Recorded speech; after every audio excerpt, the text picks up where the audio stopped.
What happened was... So what happened was... I saw something down there and I was like, what the fuck is that? And I moved it with my foot, not realizing that I had plugged in my ATEM Mini Extreme ISO, which is we use a hardware-based streamer over software-based. And it unplugged, disconnecting everything. Everything got disconnected. And we just got shut down. By you. Right in the middle of my exacerbations. And then I was like, okay. And then I plugged it back in and I couldn't get back on for some reason. And then I was like, well, it's still precarious. I didn't realize, let's just say that No Two Trolls' husband, who is a best boy, he would not have been impressed with my work. He would have been like, I don't know about this guy. He says he's a film producer, but look at these cables. I was kind of, okay, I get this guy. And now I'm like, I don't know about him. You know what I mean? So then I had to rewire it. And that's why I was like, guys, we're going to resume tomorrow. So I had to like unplug and remove and do all this stuff. And 20 minutes later, I fixed my problem and I can move my feet about the cabin. You can kick your little feet under your desk? That's right. Bobo is here and Deanne is here. We were talking about, I was thinking about New Zealand today because New Zealand declined to be on Donald Trump's Board of Peace. Is that what he calls it? Yeah, well, that's a giant scam, so that makes sense. So they declined. Love you, New Zealand. I have to tell you about that and how it's like so very obviously like the oligarchy moving in to create governments of their own power. Is evil Humber delicate? I believe so, right? Please straighten this out, because otherwise Delicate is lost and we have to put it on an APB. Deanne says, complimenting your shirt, I have that album on vinyl. Me too. I played that on a loop. Yeah, Dale actually ruined Leonard Cohen for me because he was playing... Leonard Cohen assisted him in writing your book. Yes. And so the house was filled, this small house that we live in together, was filled with the songs of Leonard Cohen for like months straight, every day. For about 9 months almost. I basically... And it was a sacrifice that I had to make to not, because I was like, well, if it's helping, well, then obviously it cannot be stopped, I have nearly all of his vinyl. Yes, and I liked it when you purchased it, and now I don't like it anymore. Because listen, this is going to be an upsetting conversation. I don't think we have to go there. There's no reason to have an upsetting conversation about this. The topic is just the sacrifices that some spouses of creative people make in order to keep the creation machine going. I mean, if your sacrifice is listening to one of the greatest songwriters that ever fucking walked on legs, boo fucking who. Yeah, but listen, I listened to it on a loop. I love it. I think it's my favorite record of his. And I can understand, Angela, how it can, for me, he inspires me to my marrow. Yes, I know. So, which is why there was a priority decision to when I'm writing a book, continue. Like for example, when I'm writing a book, okay. I have to have that. If I don't have that, whether it comes from like a Leonard Cohen, right. Sometimes, like I moved on after the first draft, but I wrote the whole first draft almost entirely to Leonard Cohen in the background.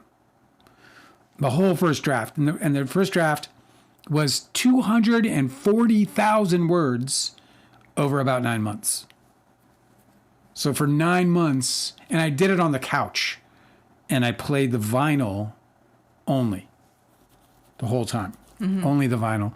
And we have, I have all of his old stuff. I have all of his old albums.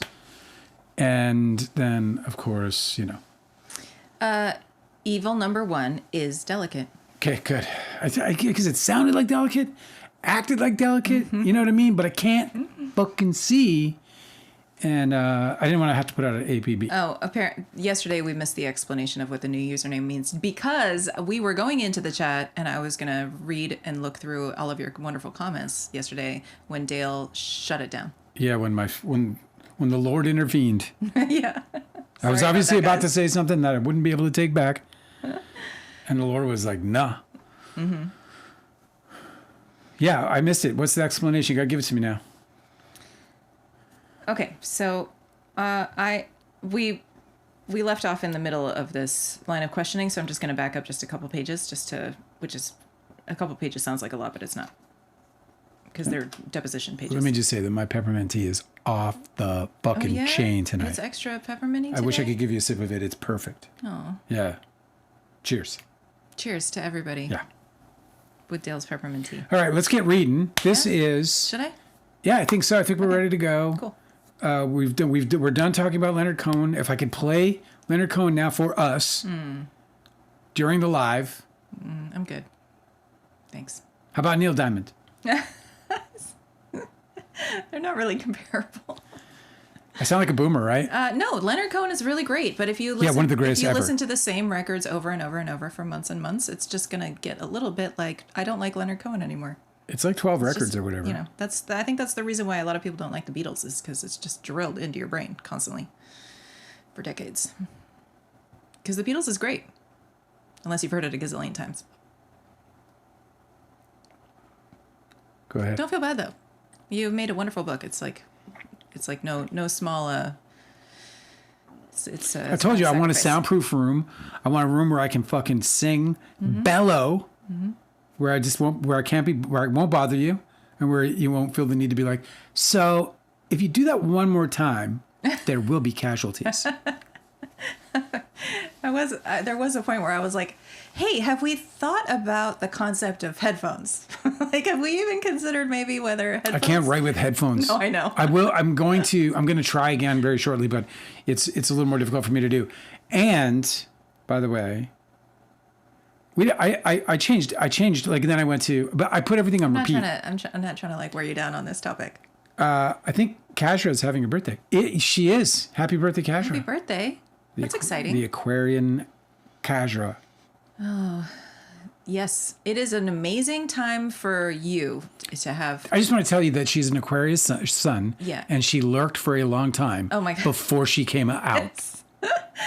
That's a really interesting thing because the sun is in detriment in Aquarius. That means that it is as far away from its own home as it could possibly be. And what that means is that it's kind of uncomfortable doing solar, unique to oneself type work. Probably avoids the spotlight is... Yeah. Aquarius suns typically would prefer to think about being a part of a collective rather than being their own unique shining light in a crowd, you know? Yeah. They'd rather shine the light on the whole crowd.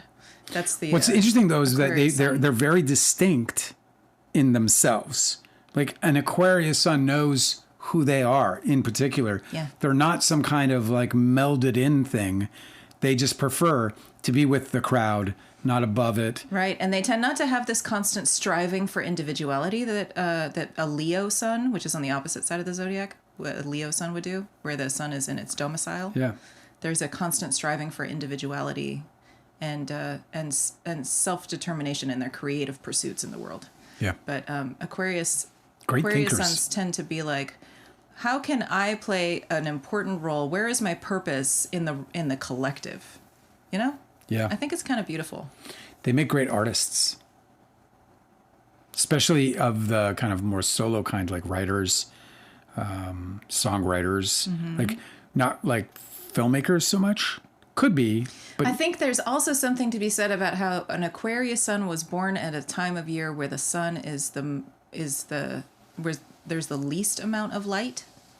So there's sort of like it's like a fallow period where everything is kind of like resting and recovering and building in darkness. So there's a bit of a like all the work being done backstage is really the important work that they get to bring to the world, as opposed to them being like jazz hands out in front, you know? yeah. Well, they're Saturn based too, so yeah. Yeah, I really admire that placement because having the sun Me too. in detriment kind of gives you like, it sort of like handicaps you in a very unique and really fucking cool way, you know? Especially like an air sign where you're like, okay, my purpose is to share ideas that are inventive, you know?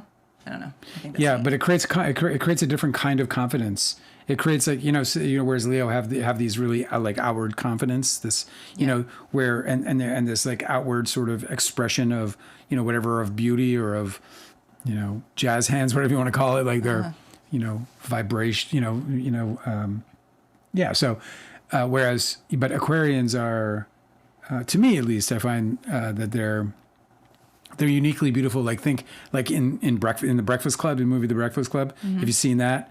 The Ali Sheedy character, right? Like super hot, totally off the radar. Do you know what I mean? Like super attractive. That's a fucking great example. Yeah. That's really great. Yeah. She is a great example. Okay, Happy here we are, birthday. ladies and gentlemen. Welcome to Too Real Live, welcome to Too Real Live, a podcast between two, just hit the like button, hit the subscribe button, hang out. We're just hanging out. We're just reading shit. Sometimes we talk about planets. Deanne said, yes, Rush, if you're talking about the band. Oh, fun fact, Neil Peart wrote lyrics for some 30 years for Rush. Not one swear word. Oh my God. Can I? Will you let me just do this? Fell bombing. Let's check it out. I don't know. I gotta show you what I got for my birthday, bro. Oh yeah, what I got him for his birthday. You guys, he was tearful. He opened up this gift and it made him emotional. I didn't expect it. I just told on you. I said that you cried a little. Yeah, dude.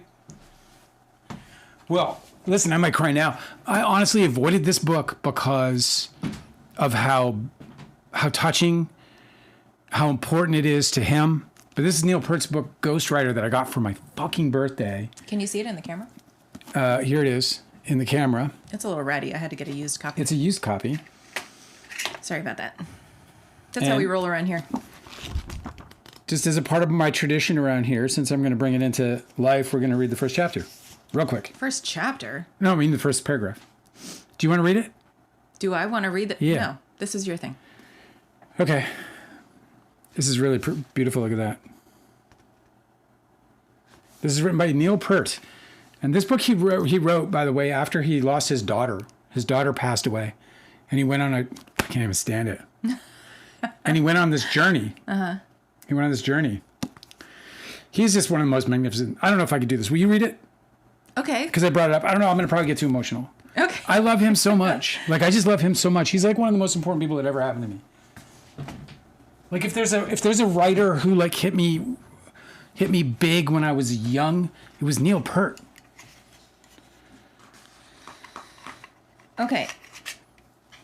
So first he has a quote. He opens the first chapter is titled Into Exile. And he opens it with a quote, and I don't know if this is a lyric because it's not attributed to anybody. Is there a song called Face Up, 1991? Yeah, this is his work, I'm sure. Is this his work? Okay, so he's quoting himself here. So it starts with a quote. It says, "You can go out, you can take a ride, and when you get out on your own, you get all smoothed out inside, and it's good to be alone." What are you typing? What was the song called? Face Up? It's called Face Up, 1991. Okay? First paragraph. This is a tradition that we have that Dale wants to share with you guys, where when we receive books, we just read the first paragraph, because it's really interesting how people open their books. Okay. Neil Peart starts saying, "Outside the house by the lake, the heavy rain seemed to hold down the darkness, grudging the slow fade from black to blue to gray. As I prepared that last breakfast at home, squeezing the oranges, boiling the eggs, smelling the toast and coffee, I looked out the kitchen window at the dim Quebec woods gradually coming up into focus. Near the end of a wet summer, the spruce, birch, poplars, and cedars were densely green, glossy, and dripping." That's the first paragraph. I mean, did poetic. you hear how beautiful he writes? I mean, this book is just going to be just such a treat. What I love about that setup is that he's not in his head. He is just a guy who's like kind of not even thinking. He's just observing. And that's a really great setup for somebody who's like stunned by grief, you know? I think that, you could argue he's one of the greatest lyricists that ever walked on legs. He is just a poet through and through, and that first paragraph proves it. Okay, well, thank you for. Well, that was sweet. I'm glad that I got you this book. I didn't realize that you were going to share it with everybody. That's so nice. Yeah, well, it was one of a couple of books I got for my birthday. But that one hit me hard because I love it so much, and it's also like such an important. Who mentioned Neil Peart in the chat? Yeah, Feldbauming. Oh, that's nice. He's a fan. Okay. Yeah, that's right. He lost his wife and daughter within 2 years. Oh my God, really? Yeah, and then he died young. Yeah. It's just he's a wild human being. I just blessed and cursed. You guys that watch that listen to us all the time, I got Dale a lot of books about grief this time because this year for Christmas and then your birthday because you're working on a story where the protagonist is grieving, and so I just thought that it would be good to sort of like prime your brain into that theme. Yeah, thank you. It's really it's the next book I'm reading for sure. Maybe the Rick Rubin book. I know I'm going to read this book.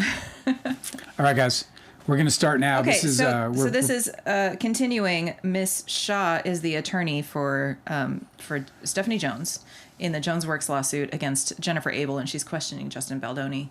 And there's a lot of stuff that's coming up where Justin Baldoni is communicating with Jen Abel to smear Blake Lively.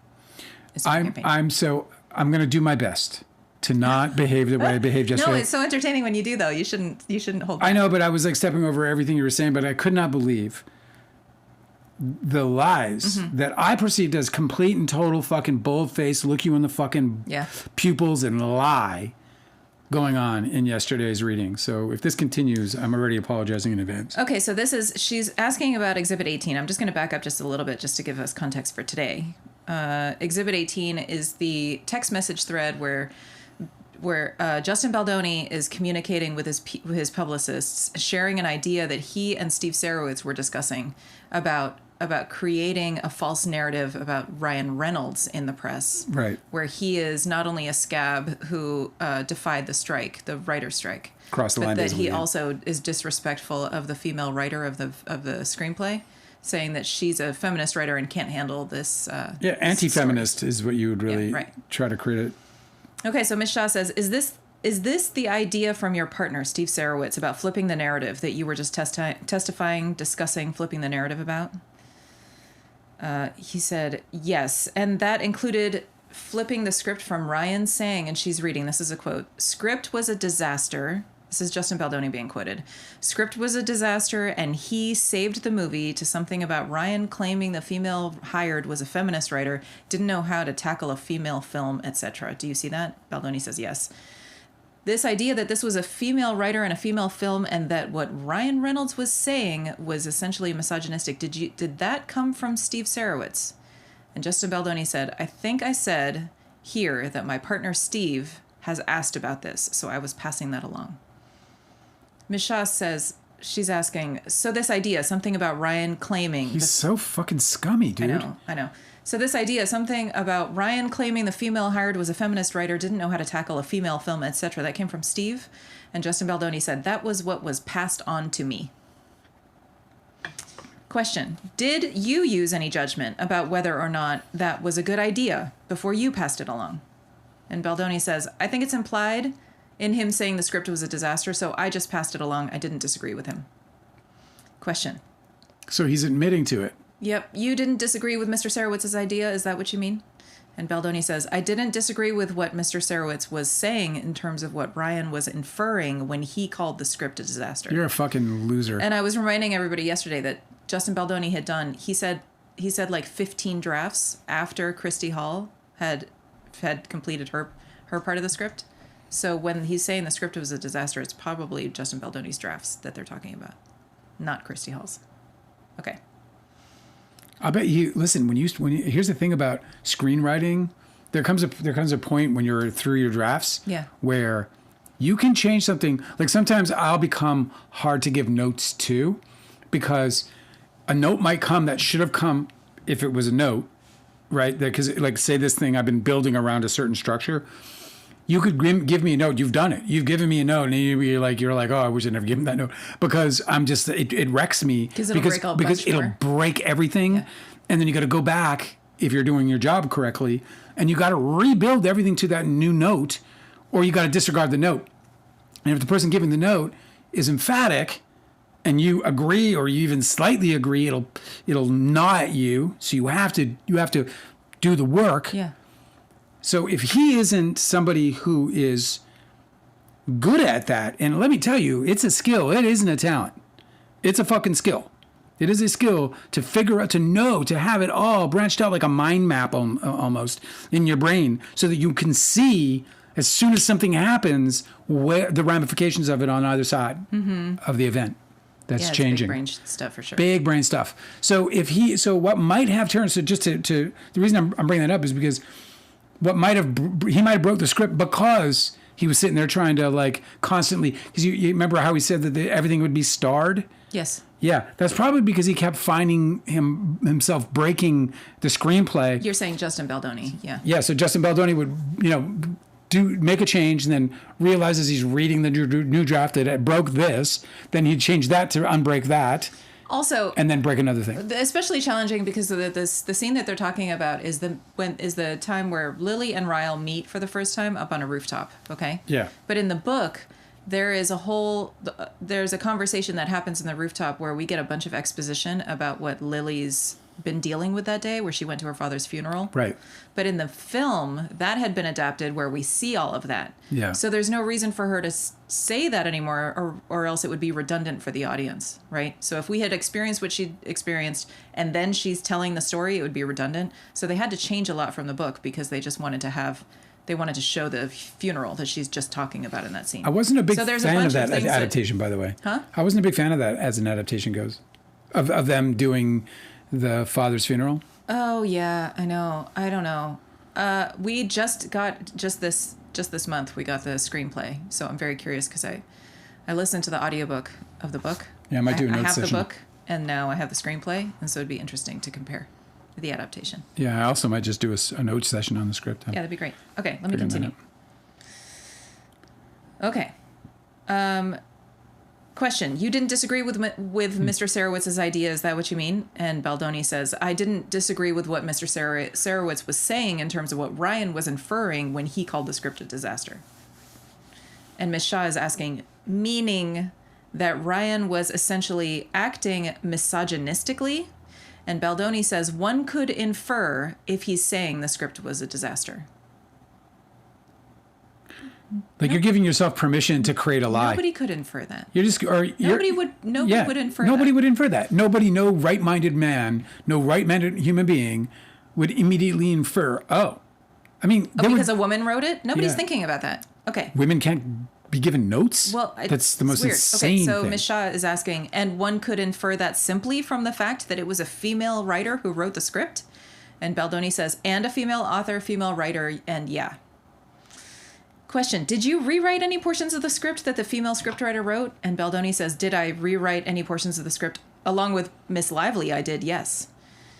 Question: Do you think that it can be inferred from that you were acting misogynistic because it was a female book author and a female scriptwriter, and you were a man who was tinkering with that script? And Baldoni says, I wish I didn't tinker with that script, but I had no choice. So she doesn't follow up, being like, so you could infer that was misogynistic? Okay. Ms. Shaw goes back to the document. Okay. Do you see how he's just full of shit, though? What that question and that answer does ultimately is just prove that everything he said before that was bullshit. It was a lie. It would apply to, you could infer it about Ryan Reynolds, but not about me, Justin Baldoni. You could never infer that about me. Especially, like, he just walked I had to change it. I love how he just walked right into that. We used to have this dog that we only had for like 2 weeks. My dad took it back to the pound. I was a kid. I had no say in the matter. In fact, I cried. I did cry, but it wasn't enough to keep it. Stories about dogs. And this dog kept running in. My dad got rid of it because it kept running into the walls. He was like, this dog is beyond reproach, man. Trashing the place. It can't be helped. He would just run into walls. I feel like he is like that dog. The dog we called Shadow, by the way, and it just ran in. I remember Shadow just because of my dad. And just the trauma of like, we have to get rid of this dog because it runs into walls. That's a shame. That sounds awesome. I would have kept it. I wanted it. Like, what's wrong with that? Just move shit out of the way then. Okay, Ms. Shaw goes back to the document, says, okay, and then it goes on to say, and she's quoting Justin Baldoni here, she says, and the fact they saved the script from what they think is a disaster after we had a greenlit script and was strike, basically, I'm sorry, there's a typo here, and was strike basically implies they were scabs.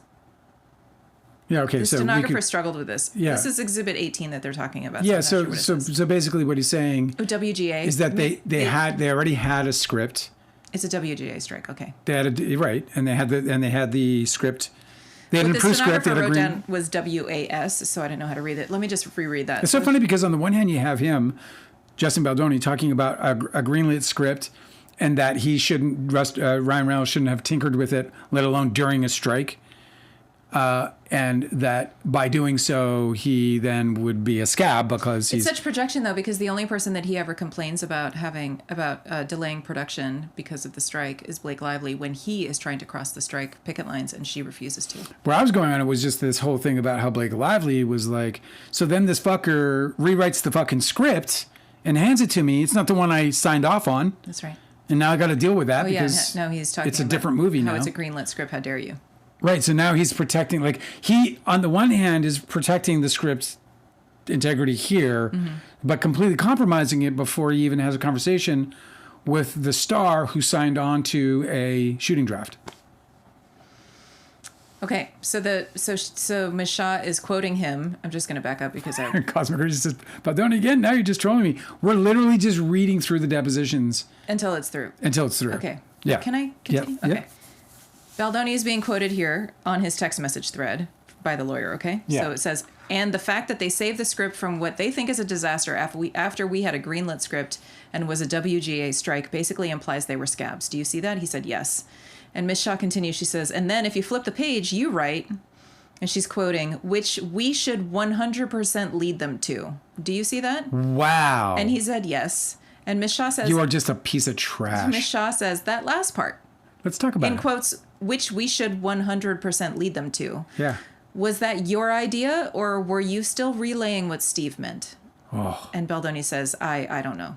What a great question. Listen to the check fucking mate.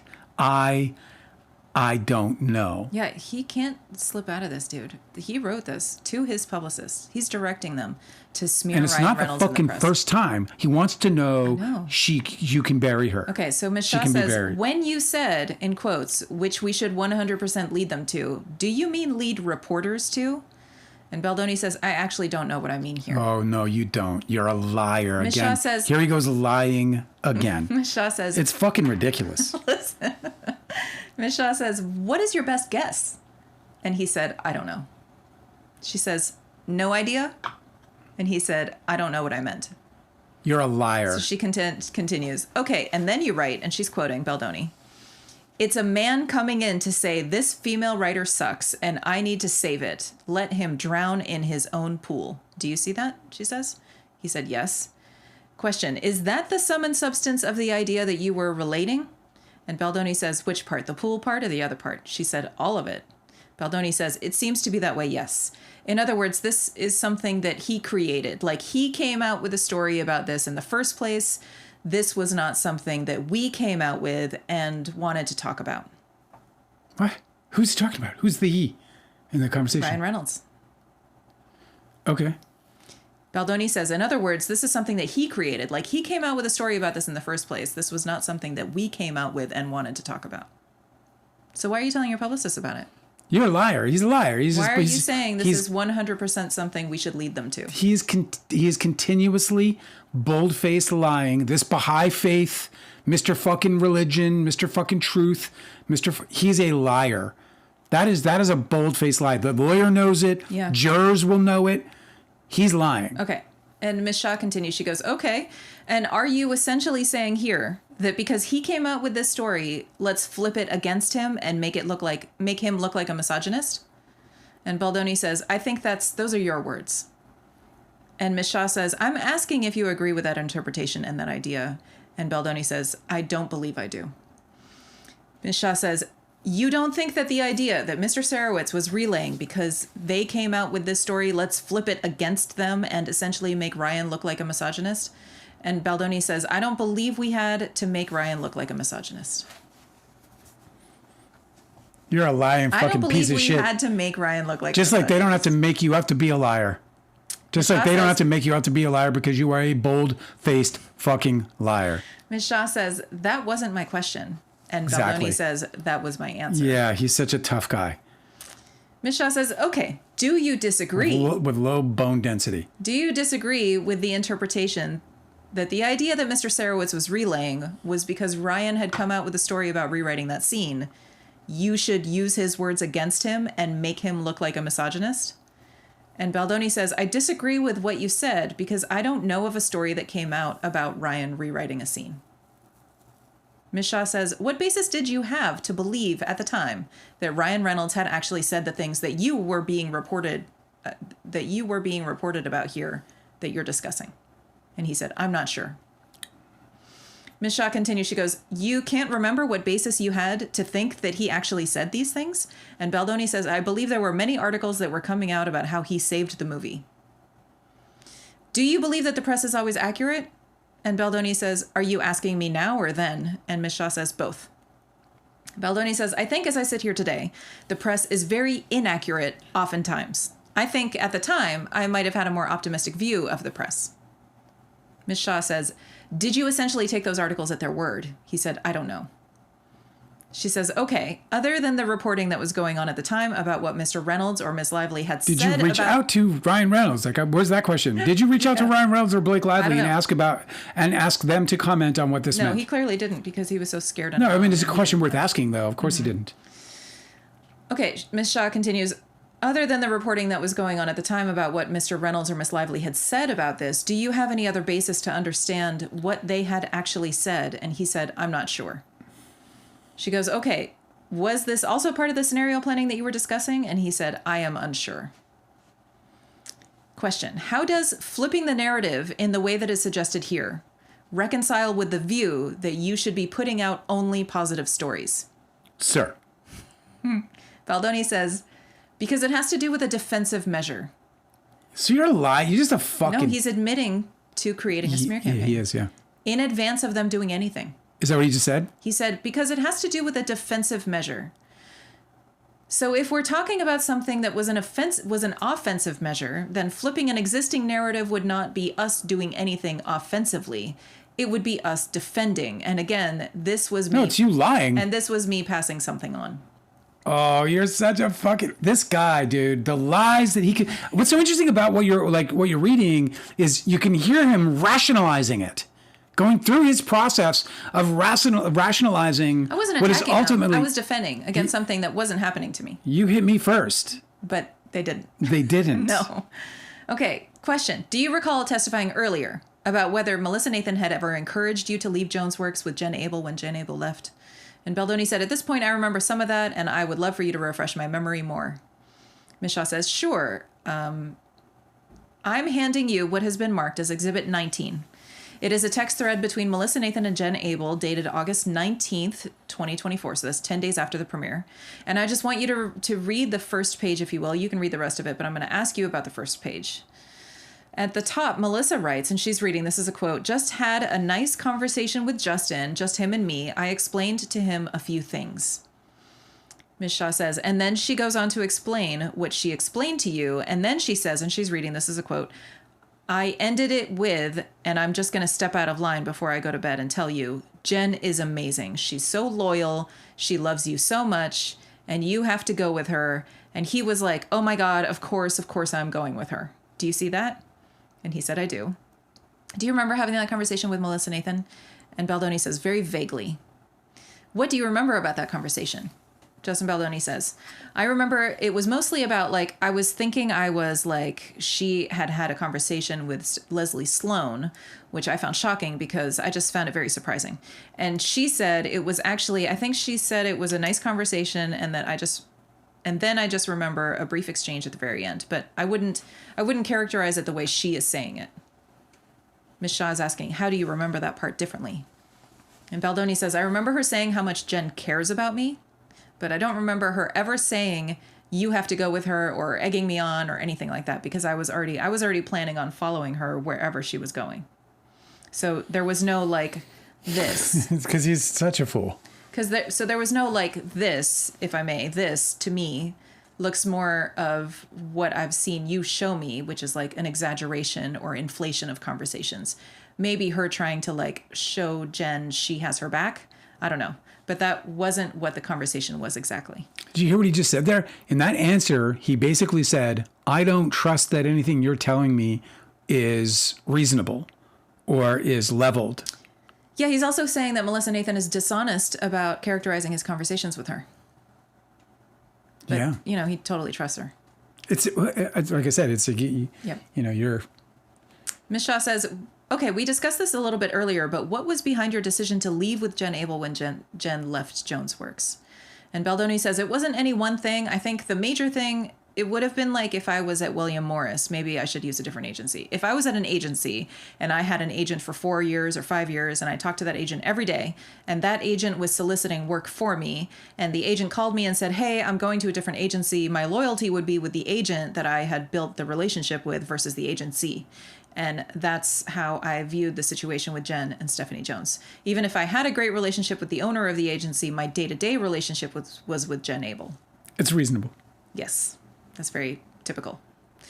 It Question. is. And is what you just relayed to me the reason that you personally decided to go with Jen Abel after she left Jones Works? He says yes. And is what you just relayed to me consistent with the reason that you, Jamie Heath, and Tara Hanks collectively made to go with Jen Abel when she left Jones Works? And Baldoni says, I think that's the biggest reason. I think we were, regardless of anything that was happening with the movie or not, with the movie. That's an odd sentence. Regardless of anything that was happening with the movie or not with the movie, I think there would have been no movie. Sorry, if there would have been no movie, I think that would have been the decision. Forgive me, guys. Okay, next question. He was so clunky. It's like sometimes I think I was clunky. Sometimes he's very eloquent, and then other times he has a hard time articulating, it seems. Yeah. Particularly when he's under pressure. Me too. Question. She says, I don't understand that answer. What do you mean by that? And Baldoni says, maybe it's because I didn't understand the question. So she's going to rephrase. She says, sure, you said that you discussed with Jamie Heath and Tara Hanks this conversation around whether you personally and Wayfair the studio should go with Jen Abel as your publicist when she left Jones Works, right? He says, yes.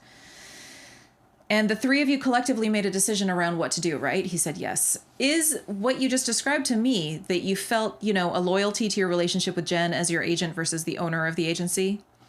He said, I don't know if I would characterize it as a loyalty. And Ms. Shaw says, okay, sure. Did you and Jen and Tara ever discuss any other reason to go with Jen Abel when she left Jones Works other than what you just described to me? And he said, Baldoni says, I think what I just described to you is the majority of the reason. I think that there were other micro reasons, but that wasn't the main reason. She goes, what are the other micro reasons? And Baldoni says, it was what we talked about earlier, the feeling I got when I had spoken to Mrs. Jones, during that time with the article and all of that was going on. Also, I didn't speak to her very much. Jen was really my point person, or Matthew. It would be like if I was your client, you're a wonderful lawyer and you've been with me. I've been your client for 4 years and you left your firm to join Mr. Friedman and your firm might be great, but I would want to go with you. I mean, that was really the decision. I mean, that all makes sense. I don't know why she's belaboring it, frankly. I don't know either. Question. Okay, is it fair to say that your working relationship with Jen never really changed, or was it interrupted when she left Jones Works? He says, I don't know how to answer that question. Here's a fucking manual. Okay, you continued to work with Jen Abel as your publicist the day after she left Jones Works, right? And in the weeks after she left Jones Works and the month after she left Jones Works. Baldoni says, my recollection of her leaving Jones Works was her phone being confiscated and her being met with like security and an attorney. And she had been like texting me from like another number and trying to get her phone. So from that point on, I know we were still dealing with the premiere. We continued to work together. But there was a gap when she didn't have a phone, and I think she was going through a lot. Like, how much do you think did Jen Abel shit her pants? Like, right? Like, she had an urgent situation. Like, imagine, right in the middle you of know the what premiere. you put, you know what, she probably didn't even know what was in there. She knew there was bad shit, though. She also said, like, most importantly, without fingerprints and stuff. She said untraceable. Oh my God. Ms. Shaw's trying to clarify, but that gap was a matter of hours or a day, is that right? And Baldoni says, probably, but I believe that if my memory serves me correct, and I could be wrong, but I was told that she would be staying on with me and Wayfair until the end of the press cycle. There's like a date, and I believe that this incident happened still while we were within that date. So it was my understanding that she was fulfilling her promise to us. And stealing money from Stephanie Jones. Yeah. Because that's Stephanie Jones' client in the middle of a job. Exactly. A big job. In the middle of their premiere? Yeah. In the middle of a big fucking job. Did you ever feel like she was ever unavailable to you as a publicist during this period of time? And Baldoni says, I'm not sure. That's something I thought about. Is she still your publicist? He says, I think so. Which is interesting. Is she currently Wayfair's publicist? And he said, I don't know. I don't know what we're paying her if I don't know any of those details, he says. Question, did you have anything to do with any contractual relationship between Jennifer Abel or her agency RWA and Wayfair, or you yourself personally? He said no. And they're asking for a 10-minute break. All right, guys, we'll be back in 10. Okay. All right, we're back. Okay, I want to talk about the period of time while you were filming It Ends With Us. That's how it's going to be when the trial's on. That we're going to take 10-minute breaks when they do? No, we won't, but they're going to take breaks and we'll have to be like, well, did you get a load of that? Did you get a load of that? Well, it's not going to be televised, so we're going to have to be doing the trial, like dictating it, I guess. I don't know. What we'll do is we'll blue screen New York behind us. Yeah. Every now and then we'll just be like, hey, I'm podcasting here. Go ahead. Okay, I want to talk about the period of time while you were filming It Ends With Us. And I want to talk about conversations that you had directly with Stephanie Jones during the filming. He said, okay. Do you recall any conversations that you had directly with Stephanie Jones during the filming? And Baldoni says, I remember she came to visit me on set, which was lovely. Outside of that, I can't recall any moments right now. Do you recall any calls that you had with her during filming where you were concerned or upset about any incidents that had happened on set? And Baldoni says, right now I don't. Is it possible that there may have been calls between you and her during filming that you just don't recall right now? And Baldoni says, may I ask a clarifying question? And she says, sure. Baldoni's asking, do you mean just me and Stephanie Jones? And Ms. Shaw says, no, I mean between you and Stephanie Jones, whether or not there were other people on the call. And he said, okay, then I misunderstood. I do remember a call with me, Stephanie Jones, Jen Abel, and I believe Jamie Heath and myself. Okay, tell me what you remember about that. Baldoni says, I don't remember when it was. I remember giving them an update on what my experience was like filming the movie. I remember sharing some of the moments of conflict that I had with Miss Lively, just how difficult the movie was. I don't remember it being a long conversation. I remember her response. I don't remember how long the conversation was. And whose response is hers? I guess Stephanie Jones. What do you remember about her response? Baldoni says, I remember laughing because she got very protective of me and said things that I will not repeat on camera about Miss Lively and things she heard about her and Mr. Reynolds. And she talked a lot about Mr. Reynolds and how terrible he was. And she kind of was acting like a mama bear, don't mess with. And I remember that because she was approaching it like she's been around for a long time. So she knows the inside scoop. She's been a publicist for so long. And I think she represented The Rock. And she had said on the call that this whole time Dwayne Johnson is like, why the fuck am I in this? Keep my name out your mouth. It's a joke in Hollywood that everybody always name drops The Rock. Yeah. Because I guess he's really social and he goes a lot of places. So people were always like, yeah, so I was at this party and The Rock was there. It's just really funny. DJ? Okay. I think she represented The Rock, and she had said on that call that Mr. Reynolds had terrorized The Rock or something to that extent. something about a letter. I don't remember the details, but something about he had written a letter and it was they wouldn't do press together. I don't know. It was a lot of gossip, but that's why I remember laughing because I was just oh. You know what's funny about that is, you know what that didn't turn into? A big giant fucking lawsuit. No. You know what that? You know what I that? never heard of because it. what happens in Hollywood? What happens in Hollywood Yeah. is this shit all the time. Yeah. There are always conflicts. There's always I didn't like him and she didn't like me. There's always he was inappropriate or she's a fucking Right. a fucking snowflake. And there's all these fucking things happening all the time in Hollywood. And Stephanie Jones. But what doesn't happen is The Rock doesn't go out and try and destroy Ryan Reynolds' career over it. Mm-hmm. Ryan Reynolds doesn't go out and try and destroy The Rock's career over it or his reputation. That's the difference here. This is why this turned into what it turned into. This is a really great example. Yeah. Because Stephanie Jones represents Dwayne The Rock Johnson. Yeah. Okay. She evidently knows about this from him. He received a letter from Ryan Reynolds that was contentious. So he brought it to his publicist. Stephanie Jones knows about this from her client, The Rock. Look at how it didn't turn into litigation. Look at how she was never like, Yeah. bro, you should lawyer up and go to war. Look at how nobody ever fucking heard they about this. just sit on the other sides of the room. The publicist knows the gossip, but she held on to the gossip because there wasn't a fucking conflict that she was like trying to exploit and drag somebody like Baldoni through the mud to fucking, to make money off of like Melissa Nathan. I'll bet there's not a star out there in the world that doesn't have some nemesis or just a person who doesn't like them or somebody with whom they've had conflict that was enough to, destroy any kind of goodwill between them even. Do you know what I mean? Like, I'll bet you there's not one. I'm including Tom Hanks. Like, Gary Sinise is a great example. Yeah, Gary Sinise is a good example. Gary Sinise is like beloved on Reddit. He always posts Gary Sinise here, and then he like says something and it blows up, and then he's like big for the vets, because he played a vet in Forrest Gump, and so he's like this, and he's just beloved. I mean, this guy is so beloved, it's ridiculous.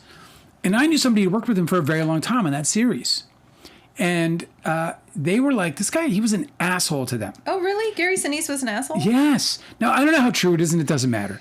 Yeah. Because it's a workplace, how many times is the guy like fucking pissed off that day or whatever, he fucking hit his knee on the way in or whatever it is, who knows what, may have caused him to be a dick that day. It's not necessarily. Tim Allen is still working. He's got a bad reputation all over town. Does indeed. So, I don't know where I was going exactly with that, but, You don't know why you brought up Gary Sinise. I'm just saying, like, everybody's got fucking somebody who'll talk shit about you. Oh, yeah, right. Gary Sinise is beloved all over the internet and maybe all over Hollywood, too. But I happen to know somebody who thought he was a fucking asshole and really fucking cheap, too, by the way. And by cheap, I mean, like people would, like, they exchange gifts and they rap when they rap and they exchange gifts during the holidays and all this other bullshit. And his is like, the towel versus the VCR. Do you remember that? In Scrooged? Oh, right. Remember in Scrooge, he's like, give him the VCR, give him the towel. Yeah. Yeah, Gary Sinise hands out a lot of towels, not a lot of VCRs. Apparently, according to this one person, you know what I'm saying? So again, I know it's like Hollywood is just like like a neighborhood HOA. Everybody's got opinions. great example. It's a perfect example. Why does he get to grow those? Okay. But that's why I remember laughing because I was just like, oh. Exactly. It's ridiculous. Yeah. That's what people would have been doing with your fucking Yes, stupid story. exactly. They would have went, whatever. And then you know what would have happened? You'd have made the Pac-Man movie. Mm-hmm. You'd have made the fucking Pac-Man movie because nobody's going to worry about your fucking squabble with Blake Lively, even if Blake Lively's making claims that you were inappropriate on the set. Because it's fucking Hollywood where inappropriateness grows on trees. Question. Did you feel supported by Stephanie Jones on that call? And Baldoni says, yeah, as I said earlier, it kind of felt like, oh, don't worry. She's this and that, and it will be fine. See? The movie's going to come out, and it'll be awesome, and everyone's had a bad experience with her. It was like that kind of call. Bro. Question. She's actually, she might be a little off the wall, whatever, crazy, but she's sound. That's sound. Yeah, she would have protected his reputation like she's supposed to. Question, and did you feel like she believed what you were relaying to her about your experiences on set? And Baldoni said, yes. I don't remember sharing much, but what I did share, I just shared the truth. And she, yeah. What do you remember sharing with her about your experiences on set? And Baldoni says, I specifically remember sharing the situation with our trainer. He says our trainer. The trainer says I'm not his trainer. Baldoni says, I specifically remember sharing the situation with our trainer and My asking good friend, my very good friend. and asking him about what he thought Miss Lively might weigh when we shot the scene where I had to pick her up because of my back. And how then they confronted me the next day, and how this trainer evidently then went and told her that I was asking about her weight or something. And then how that... Which you were. And then how that became this big thing, and they sat me down, and I just remember her kind of not being able to believe that that was even a thing. And I believe I shared with her that I had made a comment about the way Jenny Slate looked in her wardrobe, and then I used the word sexy. And I think she started responding by joking about how, again, I don't want to, if it's okay, repeat the words that she said, but generalizing the women and their fragility. And then I shared, I think I talked about the wardrobe, how hard it was. Their fragility. And then I shared... Not his fucking inappropriateness. Hilarious. I know. And then I shared, and I think I talked about the wardrobe, how hard it was with the wardrobe, and just that it felt like it was just a very hard experience. Like, that's kind of what I remember. Do you remember sharing with her anything else regarding your experiences on set on that call? And Baldoni says, I remember sharing how proud I was of the movie, but that it was just really hard. But that I was like really proud of the work. We hadn't talked in a long time, so I was just kind of like, I hadn't talked to Jen either. It was just like a check-in about everything. Cosmos just cracked me up because he just said, I think Baldoni considers himself an honorary woman. That's pretty funny. Question: do you recall sharing with her anything else about the conflicts that you were having with Miss Lively on the set? And he said, right now, I don't recall. Do you recall how the call came about? He said, no. Do you know whether you had asked for it? He said, I don't. Okay. Do you recall her providing any guidance to you around being more sensitive to the optics with a woman like Miss Lively who had just given birth with respect to the weight question or anything like that? And Baldoni said, no, the opposite. She jumped right into putting Miss Lively down and talking about her reputation. Did you record that call? He said, no. So interesting that she did that, and I don't know if that's just her knee-jerk reaction, or if it's what she thinks he needs or knows he needs. I think it's both. I think that people in this level of publicity, they have to be bulldogs, and they're probably total assholes all the time. Like, they wield information like weapons, and so I don't feel like I feel like a high-level publicist don't see much. They don't see much of an advantage in holding back with their shit talking, right? Like, this is her bread and butter. She's like, I have gossip. I know shit. It's my power. Other people don't know the shit that I know. This is like my little fucking, my little container of treasure here. My little treasure chest. Oh, I like that container of treasure. Yeah, I like what you did. You created your own word Sorry. there. I'm a little deflated today. Let me share something really lovely with you, if I may. Someone called the Pratty26 is with us. Mm-hmm. Say hi. Hello.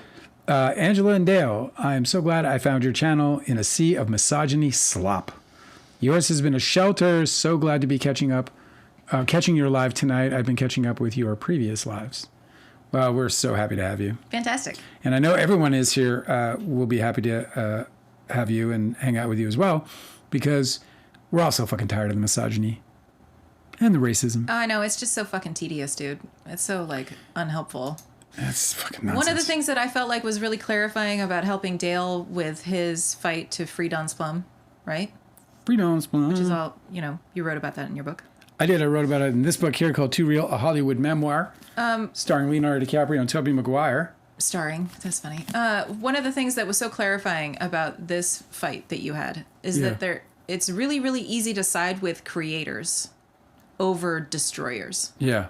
Like, very clearly, there's villains in your story who are trying to destroy your work, sever your relationships, and damage the reputation of the people involved, and ruin the creative work that you guys made together, that you were trying to put out in the world as creative people. Yeah.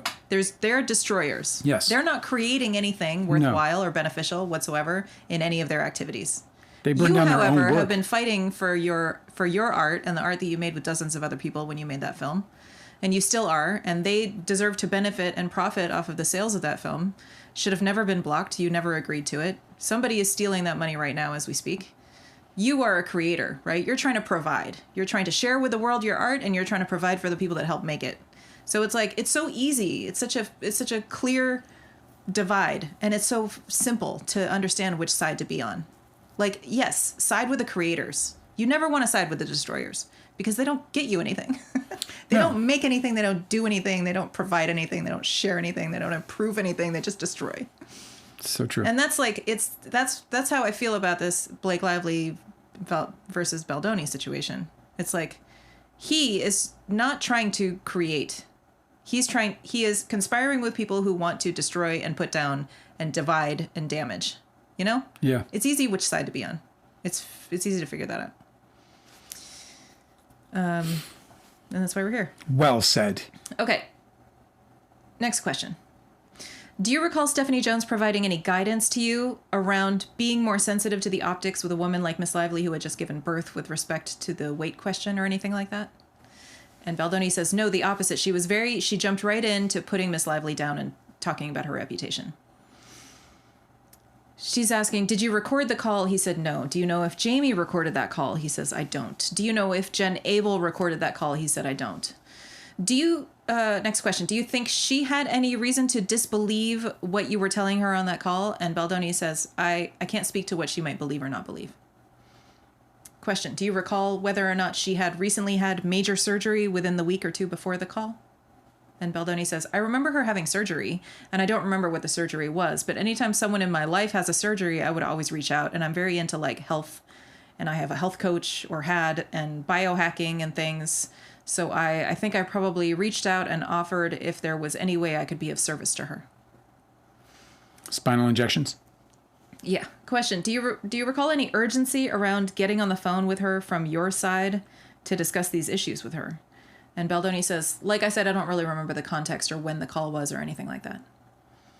Okay, other than this one call that we've been talking about, do you recall having any other calls with Stephanie Jones during the filming, whether or not there were any other people on the call? He said, I don't. Do you recall, are you sure that you didn't have any other calls, or you just don't remember one way or the other? And Baldoni says, I have no memory of any other calls, but if you like have a phone log where we talked or something, I would be happy to change that. I don't have a memory of another phone call with Stephanie. I mostly spoke to Jennifer Abel, and I didn't speak to Jennifer Abel very often during filming. How often would you say you spoke to Jennifer Abel during the filming outside of the presence of Stephanie Jones? And Baldoni says, only if there was something she was wanting me to promote, or if there was anything that we were doing for the movie, but I don't have any specific memories right now. Do you recall ever having any conversations with Jennifer Abel outside the presence of Stephanie Jones where you relayed to Jennifer Abel anything about your on-set experiences or difficulties that you were having with Miss Lively during filming?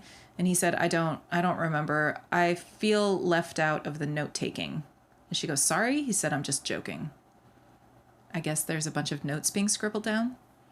RDRR? He said, I'm just joking. Because that's what you do in a deposition. You joke. Hey, man, a little levity, come on. Question. You previously, I don't know if you still do, hosted a podcast called Man Enough. Is that right? He said, that is correct. What is the conception behind the Man Enough podcast in your own words? And Baldoni said, what is the conception? Meaning, how was it conceived? She said, sure, let's start there. Baldoni says, the Man Enough podcast was originally going to be an accompanying podcast to a book that I had released years ago called Man Enough.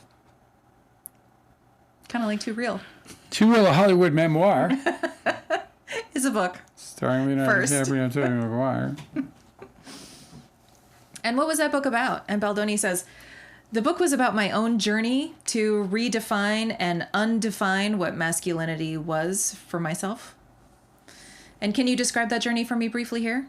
And Baldoni says, you want me to describe my whole book journey briefly? And she says, is that possible? And Baldoni says, I'm happy to try. I just don't know what briefly is. And Ms. Shaw says, I'm just trying to understand what was the idea behind the book and the podcast. Baldoni says, well, the book was really a self-exploration of looking at all of the unconscious messages that I've taken on as a man, but more importantly, as a human in my life.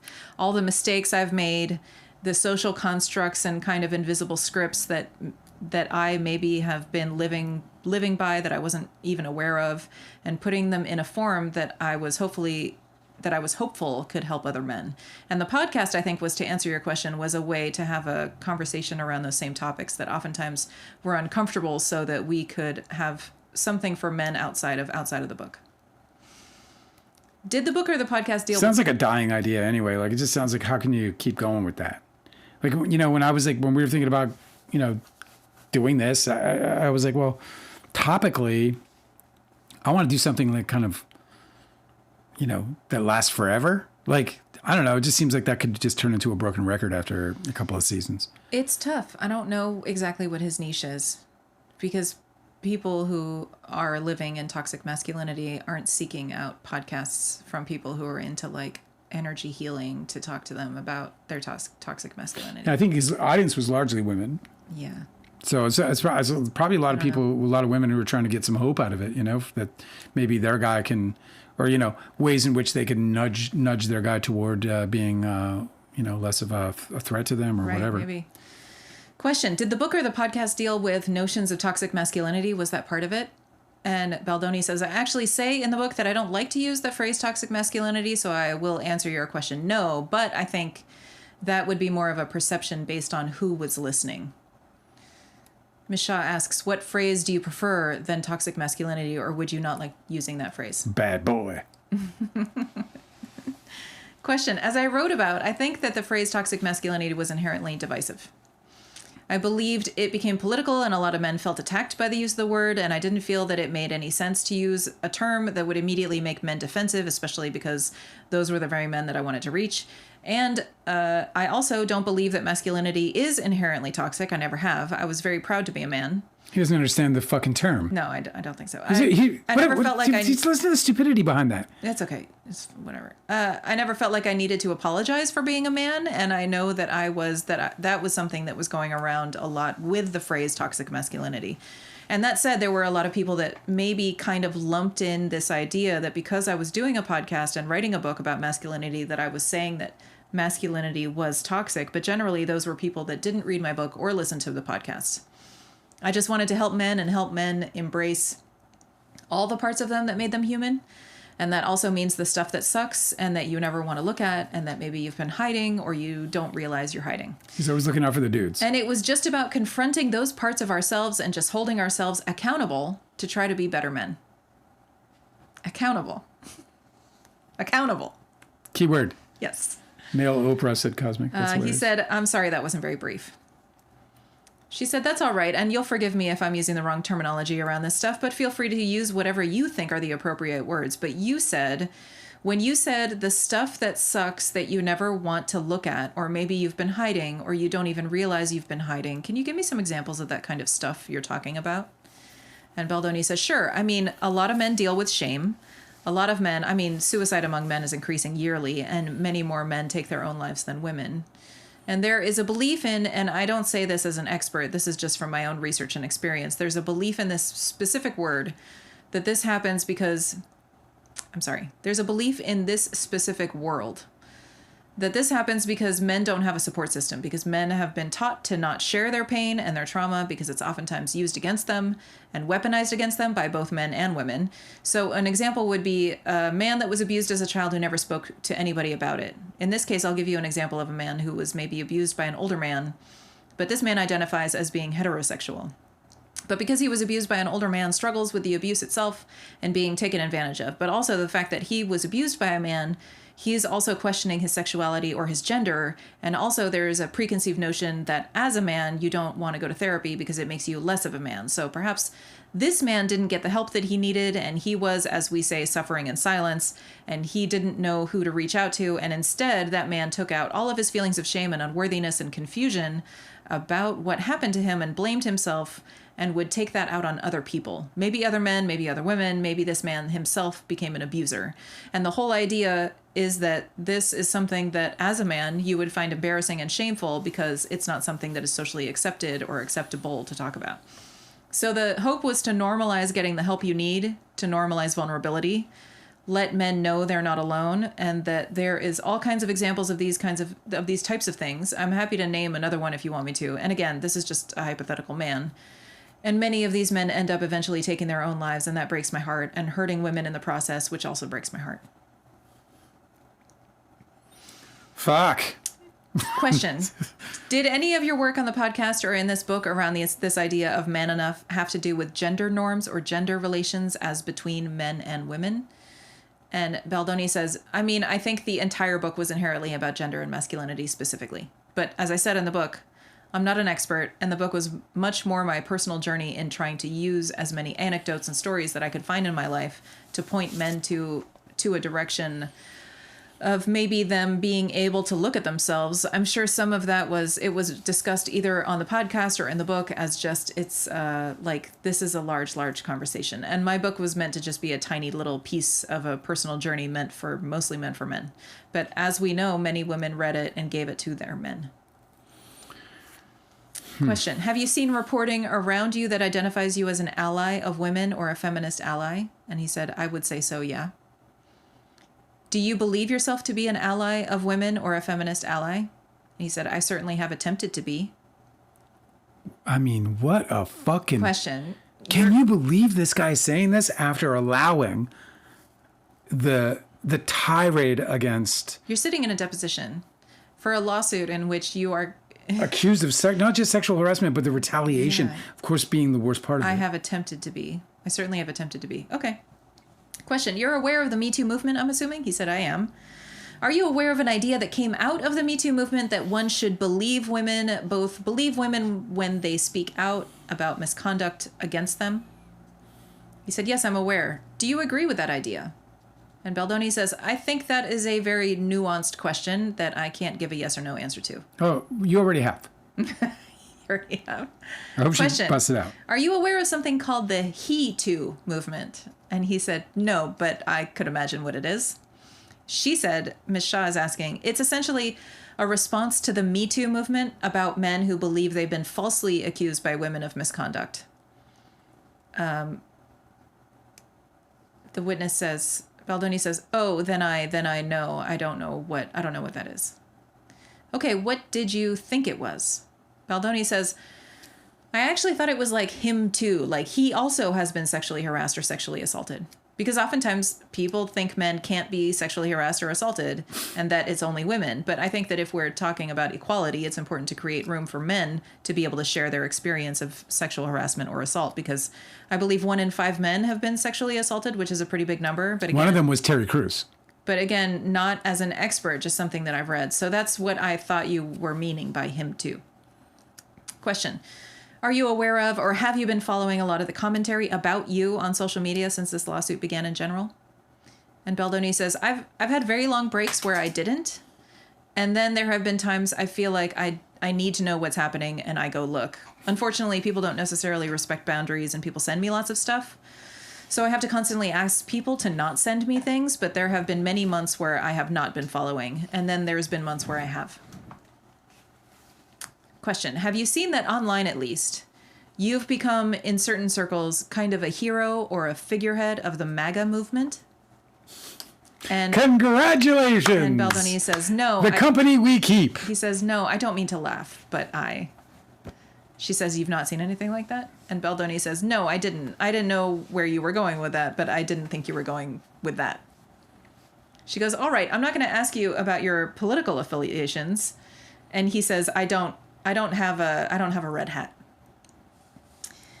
You got a lot of red-hatted friends. And his attorney speaks up, says, you've asked about everything else. You mean like your client when he was asking about their uncircumcised child in the womb? They didn't even know the gender. He says, you've asked about everything else. And Ms. Shaw says, I don't care about that one. Baldoni says, is that true? That's all right. You just surprised me there. I do believe Terry Crews. They're checking on the time, how much time they have left. Hang on a second. I met Adam Bennett. Adam Bennett fucked me over in my opinion. So you don't have a shining opinion about Adam Bennett. Adam Bennett to me is one of the bad guys in Hollywood. Yeah. He proved it in my situation with him. He represented Leonardo DiCaprio. He represented Jeremy Sisto, both at the time of Don's Plum. That allegation that Terry Crews spoke about Adam Bennett, grabbing him sexually in public. Yeah, it's such a grotesque like power move type shit. Crazy. Because Terry Crews of all people, right? Yeah. He's like a fucking massive He's not. muscle-bound dude. Yeah, he's not. So it's just like it's such a horrible. There's a lot of these. I've seen a bunch of videos of people like there's a video of Ariana Grande on stage with a bunch of other people, and the person standing next to her is straight up groping her, and she's trying to like slide away. There's a bunch of these sorts of videos of these like predators who will specifically choose a time where they're most exposed. That DJ, that Taylor Swift sued. Yes. They'll choose a time where they're most exposed because they know that that's a moment that they can control their victim. Their victim's not going to make a big fuss on stage, right? Terry Crews isn't going to punch him in the face in the middle of this huge industry event. Probably not. I don't know. I wouldn't take the chance though, because if he does, I certainly wouldn't take broken the chance. orbital. But that's how this guy's so fucking like power hungry, you know? It's fucked up. It's like you got to have something really wrong with your brain. It's just really fucking dangerous behavior. No, I thoroughly believe, Cosmic, I thoroughly believe in Terry Crews's claims. I've met Adam Venn a bunch of times. And you know, when I met him before he fucked me over, I was like, that guy's a fucking agent. You know, he just gave me that vibe. I met a bunch of agents where when you meet them, they hit the stereotype all the way from like, you know, coke grinding jaws. Yeah, where you're to, like, wow, you're a sociopath. That's why you're so exactly skilled at guys who don't sleep. Yeah. Yeah. Something's wrong with some of these people, bro. Yeah. Okay. So they figured out the time. Okay.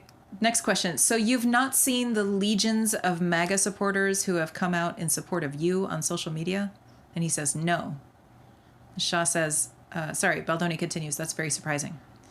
Ms. Shaw says, and you're not aware that you have a very That's your new audience, buddy. I know. Welcome. You should start making a Bible right now. Question. And you're not aware that you have a very pro-MAGA fan base on social media? And Baldoni says, you're making me aware. Are these like the Make America Great Again red hat people? And she says, that's what I mean. You don't know about Megyn Kelly that your lawyer went on and fucking did an interview. You don't know about Megyn fucking Kelly. He's just a liar, bro. He knows his fucking lawyer. He doesn't, dude. Come on. This is a guy who's scared. He puts his head in the sand. He doesn't know who Megyn Kelly is? No, but if he thinks he's getting dragged on social media, he'll just check out. He's a fucking supposed to be a fucking, you know, this savior. And he doesn't know who Megyn Kelly is? Because Megyn Kelly is the Antichrist. Okay. He says, you're making me aware. Are these like the Make America Great Again and red hat people? And she says, that's what I mean, yes. Baldoni says, is there anything you want to show me that's like... She goes, not right now, no. I just didn't know if you had been following this during the course of this lawsuit. And Baldoni says, maybe I should. And then trails off. Are you aware that on social media you've also become, to some, like a poster boy for the He Too movement, meaning the... And he cuts her off. He says, as I said, I wasn't aware of what He Too meant. And Ms. Shaw continues, and by He Too, I mean a movement around the idea of men being falsely accused of sexual misconduct by women. And Baldoni says, so I was aware that I was I'm sorry, he's rephrasing the question. So was I aware that I was a poster boy for the He Too movement? She goes, uh-huh. He says, I was not. Okay. Baldoni says, as I said, I didn't know what I thought He Too meant something else. Question. Other than the term He Too, are you aware that during the course of this lawsuit, you've become kind of a hero or poster boy for this idea of men being falsely accused by women? And Baldoni says, no, hero is a very strong word. And his attorney speaks up about the time. Ms. Shaw continues to ask, do you know what the manosphere is, if I use that word? And Baldoni says, I do know what the manosphere is. That is one I do know. What do you understand that term to mean? Thank you, because I was about to look at it. Baldoni says, the manosphere, to my understanding, it was like an alt-right movement that took place on or in parts of the web, which, I don't know, maybe Reddit or some places that, like, that kind of bred this idea that men are victims and created, I don't know the exact term, but like these cells of men who would, like, take out their anger on women. And Ms. Shaw says, are you aware that during the course of Nick Fuentes? Is that his name? Maybe. Ms. Shaw says, are you aware that during the course of these lawsuits, you've also become kind of a hero to the manosphere? And Baldoni says, I'm learning all kinds of new things today, so thank you. Yeah, including that your own fucking team fucked you over on multiple occasions and lied to your face. Yeah. You learned all of that in this deposition thus far. Baldoni says, I'm sorry, Ms. Shaw says, he says, I'm learning all kinds of new things today, so thank you. And she says, I can see that. And Baldoni says, no, I don't know where the manosphere is, nor do I know where to find that information, but I hope that people in the manosphere, if they do think of me as a hero, would then go read my book, because I think that could then maybe, I always wanted to get the book into the manosphere. This is a weird way to do it. And I don't mean that like as a joke. There you go. Listen to this guy now. He's already monetizing this fucking opportunity. And I don't mean that like as a joke. Like that was always a thing that we had talked about, is how do we reach the men in the manosphere? So maybe Justin Baldoni is going to cure MAGA. He says, maybe God is laughing right now. I think we all are. Question, is the manosphere a movement that you wanted to be associated with? And Baldoni says, I think I just answered your question. No, I'm not meaning to laugh at you. It's just, no, absolutely not. Like I said, I absolutely would want them to read my books and give my book for boys to their young boys, because all of my work is about helping men actually do the opposite of my understanding of what the manosphere is, which is to not take your anger and aggression out that you have in the world out onto women and the women in your life, and to go to therapy and to not harbor that anger and that resentment and to get it out of your body. And to, so maybe some good will come out of this if they are reading my stuff. Jordan Peterson is a manosphere, gives Dale a run for the money in the weaving department, said Cosmic Urgency. I don't even cry anymore. Does he know? Has he read his book? His own book? Yes, because he says to not take your anger and aggression out that you have in the world out onto women and the women of your life, and to go to therapy and to not harbor that anger and that resentment and to get it out of your body, and to, so maybe some good will come out of this if they're reading my stuff. Where was that advice when you were upset about Blake Lively? No shit. Cosmic was saying that these lawyers are chronically online. I guarantee you that they have a couple of associates, at least one, but maybe more than one, combing, whose job is nothing but to comb every. They probably got every alert. I mean, yeah, imagine that these guys. I mean, they're spending the money, the checks that are coming out of the bank account must be, freaking them out. Okay, next question. Happened? Do you know whether during the course of the lawsuit anyone on your team has been stoking these constituencies in your favor on social media? And Baldoni says, he's being instructed not to provide any information based on what his lawyers have communicated to him. And he said, that's okay, my lawyers haven't told me anything. I don't know anything about it. Ms. Shaw says, so you're not aware one way or the other whether anyone on your team has been stoking these constituencies that I've mentioned in your favor on social media? And he says, I don't know where I would find the manosphere, so no. Do you think Jed Wallace can find the manosphere? And his attorney, Mr. Bach, goes, come on, we got 6 hours and 45 minutes. If you have real questions, ask them, but this is silly. And Baldoni says, I have no idea. And Ms. Shaw says, one defendant per deposition, please. And his attorney, Mr. Bach, says, one defendant, but one person sitting here late at night wondering what you're doing here at this point. You're just improvising. Shut your mouth. And Ms. Shaw goes, all right, that's enough. That's enough. I'm going to go off record if you continue to eat up my time. And he goes, go ahead. And Baldoni says, I'm happy to answer your questions. I don't know anything about what Jed Wallace knows or where he can find the manosphere. And Ms. Shaw goes, okay. What do you know about what Jed Wallace does? And Baldoni says, I know he's very good at compiling information and then sending it, as I believe I testified to earlier. I know he can help. I've had people call me and leave me threats. I've had death threats. So I know that he knows people in security, so he was able to get to help me get security. I know that he loves his family a lot. I know that Jed Wallace? Mm-hmm. Wow, I know that I think he had a health scare, but I don't know much about what he does or what he can do. And Baldoni says, have you read Miss Jones's lawsuit in this case? He said, I haven't. She goes, okay, I think that's all I have for you. And they are off the record. That's the whole depo? That's hers. That's the Jones Works deposition. Right. And then there's also Gottlieb or Hudson. Yeah, let's see I got to scroll through the index. It's really cool that we have the whole deposition. that there's no like redactings and missing pages. What's going on in the chat? So much. So much. It's Yeah, lit let's up. see. YouTube is left leaning, and misogyny slap creators still find a way to my feed. It's so funny that you say YouTube is left leaning. Like, we can't find an audience to say, maybe we suck and we just don't know it. And you guys don't know it. We probably just suck, yeah. We're all being bamboozled by our we're delusional, all of us. Oh, they're going to love that with it. We're not having a big night tonight with the Baldoni fans. So I'm going to get away with saying that one. Pardon me. Okay. Now we're on Tuesday, October 8th, 2025. Deposition. Carly DiCaprio was informing me that Nick Fuentes is not nice and that I should not have him on the show. He is one of the bad guys. Yes, thank you for informing us. He is definitely one of the bad guys. We are aware. He's a despicable human being, if I'm giving my true opinion. Yeah, you know, it's really funny, though. He's so well-spoken that occasionally, like, some video will come across my feed and he'll say something and I'm like, holy shit, I fucking agree with Nick Fuentes. And then another video will come on and it'll be like, the most heinous thing you've ever heard anyone speak ever. It's also very funny. Like, it's a very interesting world, because I saw clips of him, but he's got like a really interesting sense of humor. He delivers his stuff funny. Like, he's got great delivery.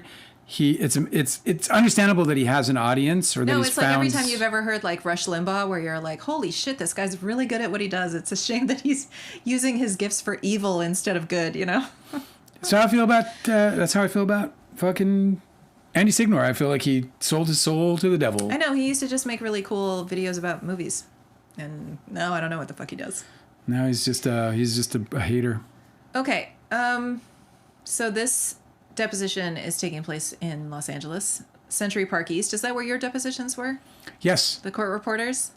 Century Park East, did it say the actual address? Veritex Legal Solutions, located in Los Angeles, California. 2029 Century Park East, Los Angeles, California.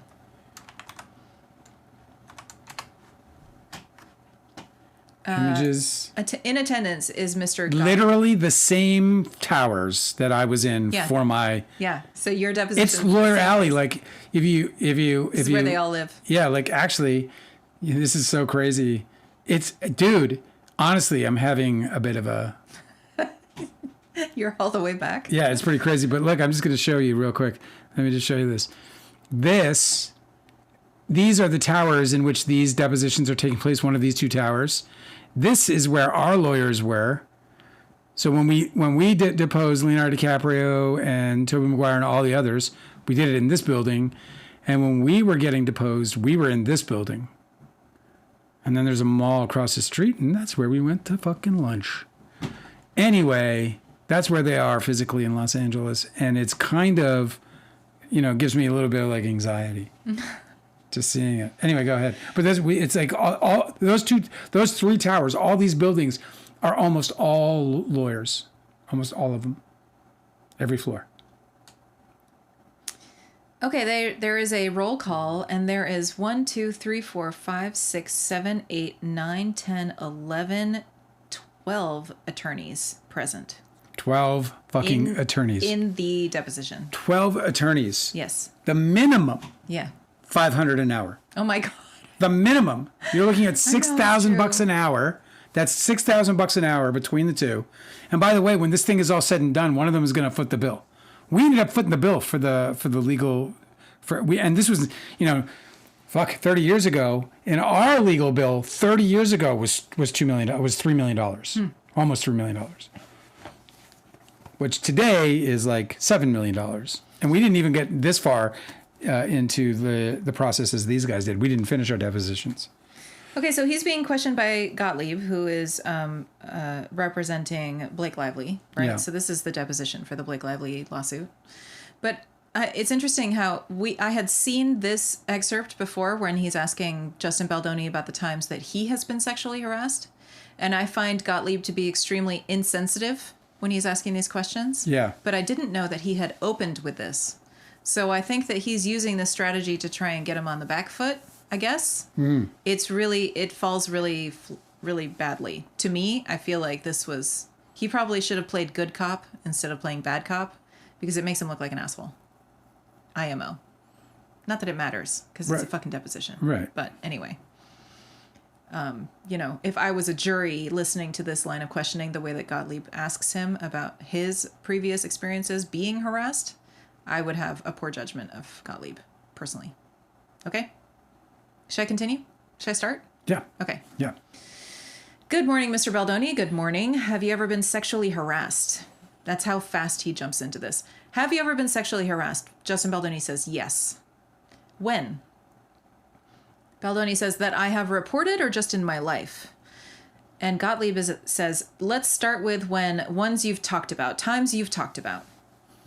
Baldoni says, harassed. I believe I spoke about a time when I was in the Burke Williams Spa in West Hollywood, and I was in the hot tub waiting for a massage, and I had my shorts on, my bathing suit shorts on. And there was a gentleman that was like multiple hot tubs, and he was in another hot tub, and I saw him looking at me, which I was used to, looks and things. And then he joined me in my hot tub, and he started to share he was a producer or a manager.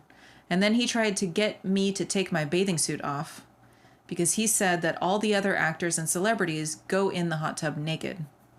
I said I wasn't comfortable with that, so I jumped in the other hot tub. And then he followed me into that hot tub, and he was nude. And I was sitting in the hot tub, and he walked right up to me, fully nude, and then he sat in the hot tub with me, and he continued to try to get me to take off my bathing suit, and I left. Come on! What are you afraid of? What, do you got a small dick? Just come on! Like, is that how it fucking goes? Like, I don't know. That's so... I'm trying to imagine how you'd be so like, menacing. why don't you take off your shorts? Come on. Oh my God, how menacing. Like the first time you say that, it's out of line and perverse. He's a filmmaker, so I would be like, okay, immediately horror movie.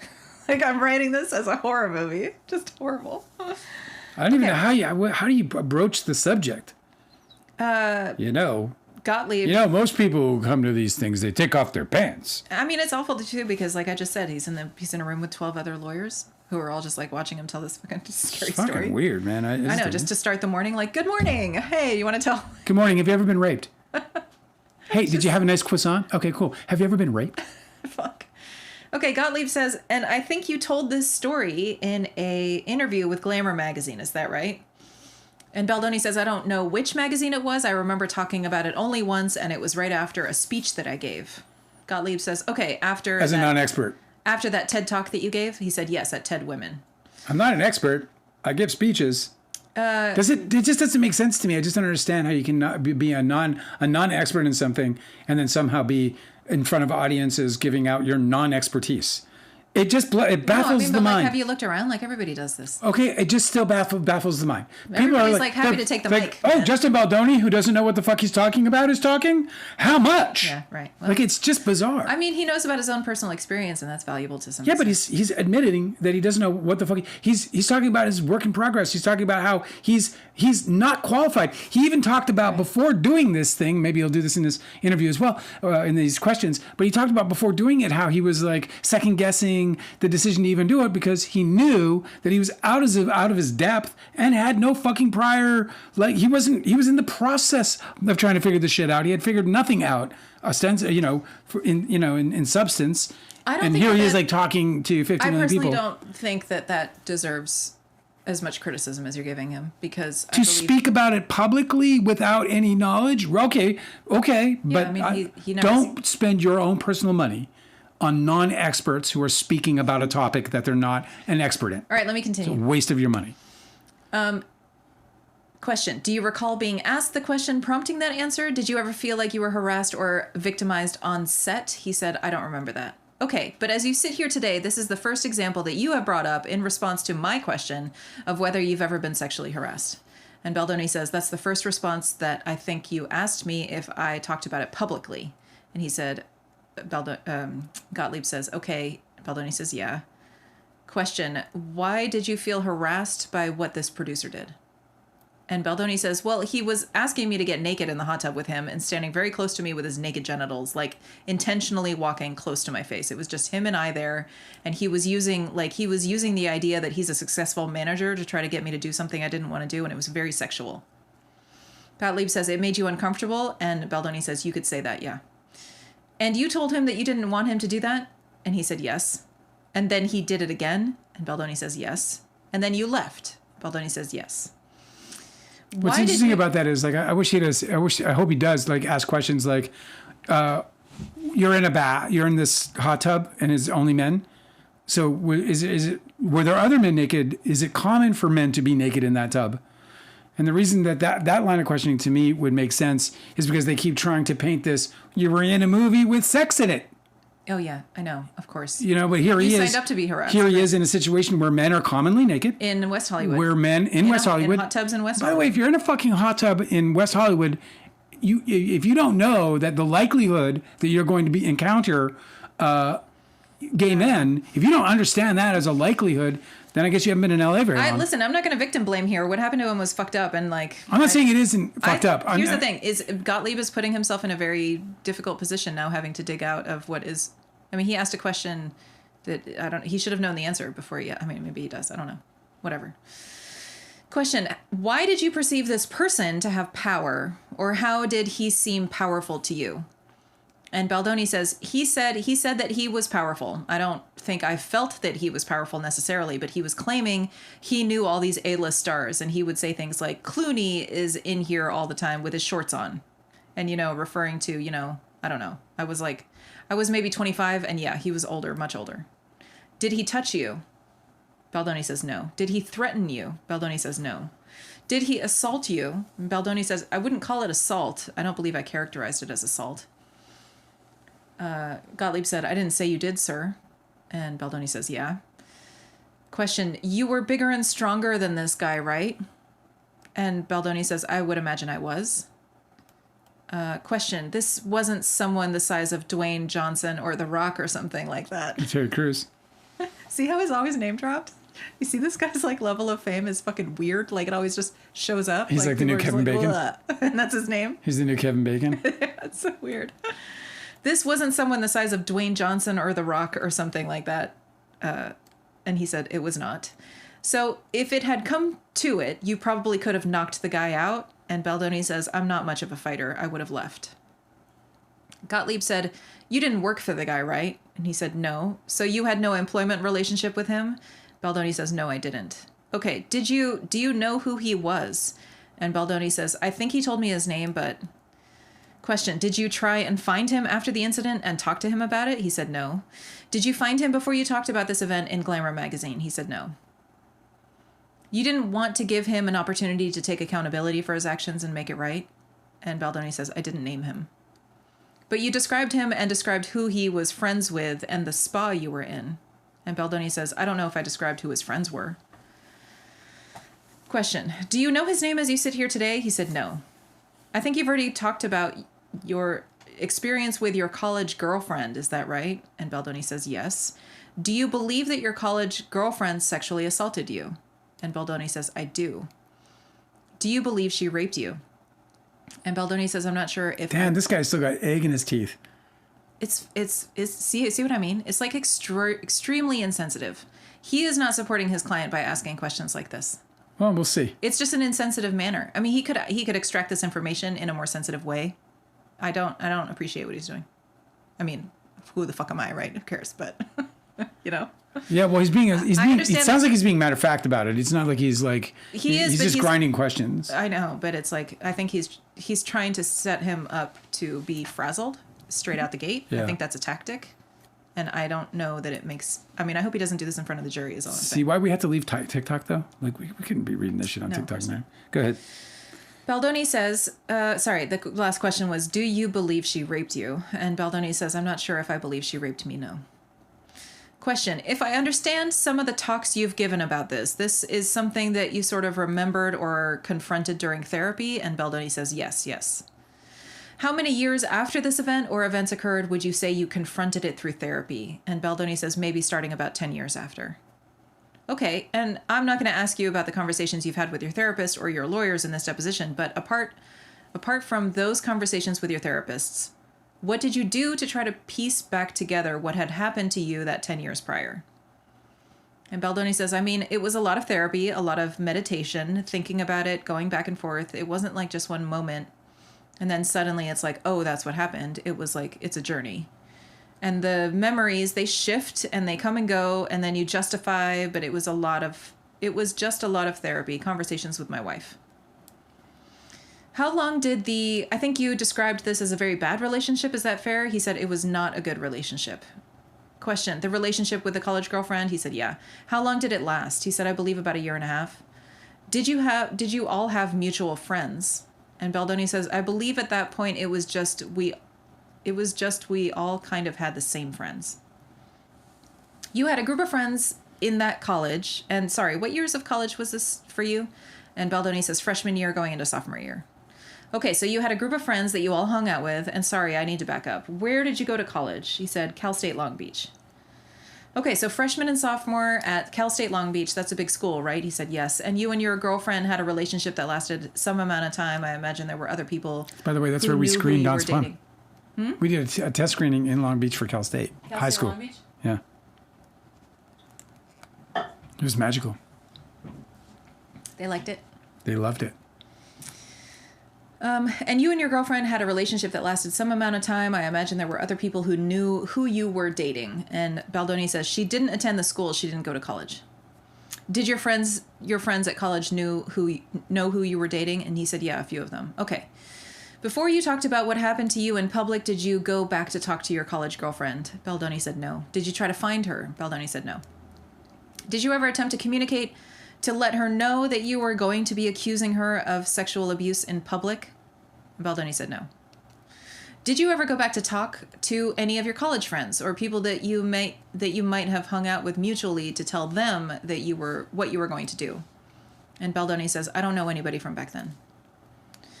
Do you have any idea whether or not your college girlfriend would agree with the way you have remembered the events relating to the losing of your virginity? I'm just going to call her. Go ahead. Huh? What? Well, I just wonder if they're going to end up calling her. I mean, they would have deposed her, I suppose. Oh. Just because, Well, she wouldn't be a credible witness anyway. Yeah. Because if he's accusing her of assault and she is saying that didn't happen, nobody's going to believe her. Yeah. Because, it'd be too dangerous. Who would admit it? Just trying to figure out where we're going with this. I know, me too. It's like, it's not a good look. I don't like this line of questioning. Okay. He said, I don't know what she would think. I don't know who she is anymore.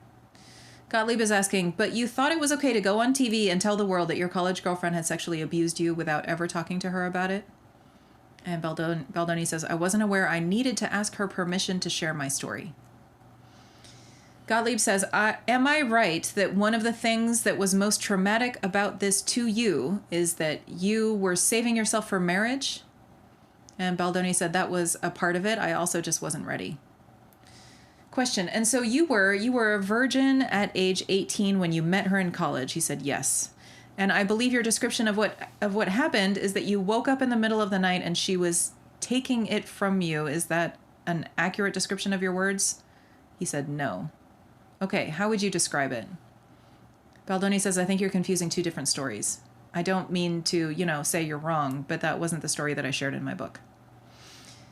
Gottlieb said, okay, you've never described the incident when you lost your virginity as waking up and discovering your college girlfriend was taking it from you without your consent. And Baldoni says, no, that wasn't the story of how I lost my virginity. There was, and Gottlieb says, I'm mistaken then. And Baldoni says, yeah, there was a moment in the relationship where I was woken up by her on top of me having sex with me, but that was after I had already lost my virginity. Gottlieb says, what's her name? And Baldoni's attorney speaks up, objection, I'm going to instruct you not to answer that. Good. And Gottlieb said, on what basis? And Ms. Shapiro says, it's irrelevant and not calculated to lead to discoverable evidence. And Gottlieb said, that's not a proper basis to instruct a witness not to answer a question. And Ms. Shapiro says, I'm instructing him not to answer. And Gottlieb's asking Baldoni, are you going to follow your counsel's instructions? And he says, I am. Would you be capable of telling me her name but for your counsel's instruction? And Baldoni said, I would. Okay. Motion to compel. Are there any other incidents relating to sexual harassment or abuse that you have suffered that you have talked about publicly? And Baldoni said, I don't believe so. Did these experiences inform why you wanted to make it the... Of course I know why he's doing this. He's fucking pointing his finger at Blake Lively for the New York Times, and there he is. And listen, doxing her would be as easy gets. Figuring out who his college girlfriend was, that he was with her for a year and a half. When you're in college at 18 years old and you're with somebody for a year and a half, you're known as a couple. You're known as a couple. Mm-hmm. It's not like a small thing. Right. Like now, a year and a half, it's like, oh, yeah, it didn't work out. And everyone's like, oh, that's too bad. Back then, a year and a half was like getting a fucking divorce. It's true. It's true. So the people, I think he proposed to his wife in less time. Baldoni. Well, there you go. You moved in a minute, dude. We were like, we had like our big date, and like fucking 3 weeks later, I'm like making you breakfast. I know, I'm all business. I see where he's going with this, because he went public knowing full well that she could be doxxed. Yeah. Because he's narrowed it down to a very specific time, at a very specific place, with a very specific person. I thought about that too. He just did Gottlieb establish that there were a group of people who would immediately be activated by it. There's a bunch of people who know who he's talking about publicly, who now with this, new testimony. So you're saying that this is all leading to, you believe that this questioning is leading to him being a hypocrite about the New York Times throwing article? Stones from a glass house. Interesting. Okay. Did these experiences inform why you wanted to make It Ends With Us into a movie? And Baldoni says, I don't know if it was a conscious thing. Once I had read it, once I was making it, it informed how I wanted to make the movie, but it wasn't like the reason for making the movie. Gottlieb says, okay, I think I understand you. It wasn't the original seed, but it did inform how you approached the making of the movie, your personal experiences. And Baldoni says, it 100% informed the narrative arc of the film. And yeah, I would say the adaptation from the book to the script, and also how I was able to connect with it. Question, and it obviously has informed your podcast, correct? By it, I mean your experiences we've just discussed.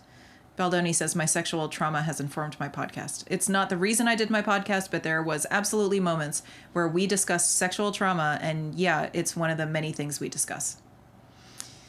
Okay, question. And I will stick with your framing, which I like, which is not the thing that caused it originally, but informed in some ways. So it's the same with respect to this question. Did your experiences inform what you wanted out of Wayfair Studios? And Baldoni's looking for clarification. Did my experiences with sexual trauma inform in any way what I wanted out of Wayfair Studios? Not consciously. Gottlieb saying perhaps subconsciously? And Baldoni says, I'm not an expert on the subconscious, but I imagine the subconscious exists in all of us. But you do believe that work is service. You do believe that work is service, right? And Baldoni says, I believe that work should be and can be a form of service, correct? And you believe in the tenets of the Baha'i faith? And Baldoni's like, is that a question? He said, yeah. Baldoni's like, do I believe? Yes, absolutely. They apparently are cool with lying. And Wayfair is a Baha'i-inspired organization, is it not? Wayfair Studios? And Baldoni says, I think we were very mindful, actually, to not make it a Baha'i-inspired organization, but it was inspired by the principles of the Baha'i faith. I don't believe it's officially labeled a Baha'i-inspired organization, and there are reasons behind that. Gottlieb says, sure. Violence. It's not a Baha'i-only studio, right? He said, absolutely not. Well, the Baha'i are against Pac-Man. So they were just like, we can't make Pac-Man and be Baha'i at the same time, so... He just chomps too many ghosts. It's too many ghosts. We don't believe in ghosts. There's too much ghost chomping. You can't chomp that many ghosts and be Baha'i. Stop chomping ghosts. But it is the question. But it is nonetheless inspired by many of the principles or tenets of the Baha'i faith. Is that fair? And Baldoni says, by the belief system of the people who started it, inspired by it, yeah. And that would be, at least in its current form, you and Mr. Sarowitz? And he said, correct. And you both share the Baha'i faith? And Baldoni says, we both share that we are both Baha'is, yes. Gottlieb asks, and you both have talked about publicly many times some of what you considered to be the important tenets of the Baha'i faith? And Baldoni says, I think that's accurate, yeah. Okay, did you ever tell anyone you ran a Baha'i set? And Baldoni says, a Baha'i set? I have no idea. I don't know what a Baha'i set would be. If I did, you're welcome to show me. And Gottlieb said, did you ever hear Mr. Sarowitz refer to your set as any of your sets as a Baha'i set? And he said, I have not. I have. I have. Me too. Question, would you even know how to describe what a Baha'i set is? And Baldoni says, a set with all Baha'is? I don't know. Because that's exactly what you and I were saying. Yeah. Gottlieb says, well, so you're the director and you're the co-founder of the studio and I'm here and I'm asking you, okay? And he goes, yeah. Okay, someone has told me that your set is a Baha'i set, okay? And Baldoni says, are you giving me a... And Gottlieb's like, just let me finish my question. He goes, Motherfucker. okay.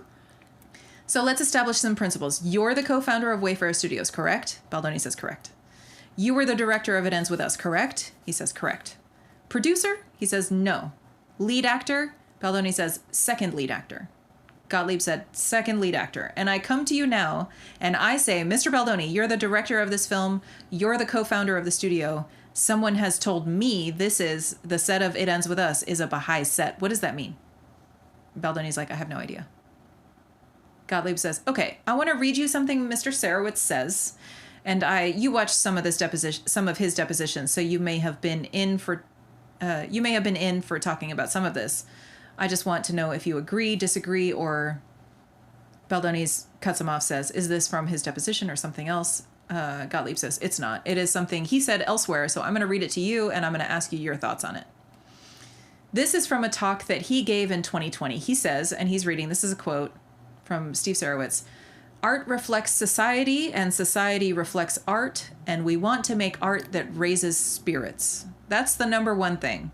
Like whiskey? Yes, exactly. If you really want to say what Justin and I are doing together, what he does so well, and I support him in doing, is he makes movies that uplift our spirits, and I'm so happy to be his partner in doing that.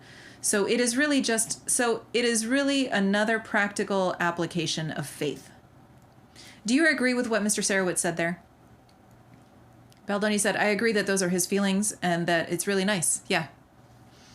Gottlieb said, do you share his feelings with respect to what I just read? And he's asking for it to be read one more time. And Gottlieb says, art reflects society and society reflects art, and we want to make art that raises spirits. That's the number one thing. And if you really want to say what Justin and I are doing together, what he does so well, and I support him in doing, is he makes movies that uplift our spirits. Gottlieb says, and I will stop you right there because the rest of it is surplusage. I love that word, by the way.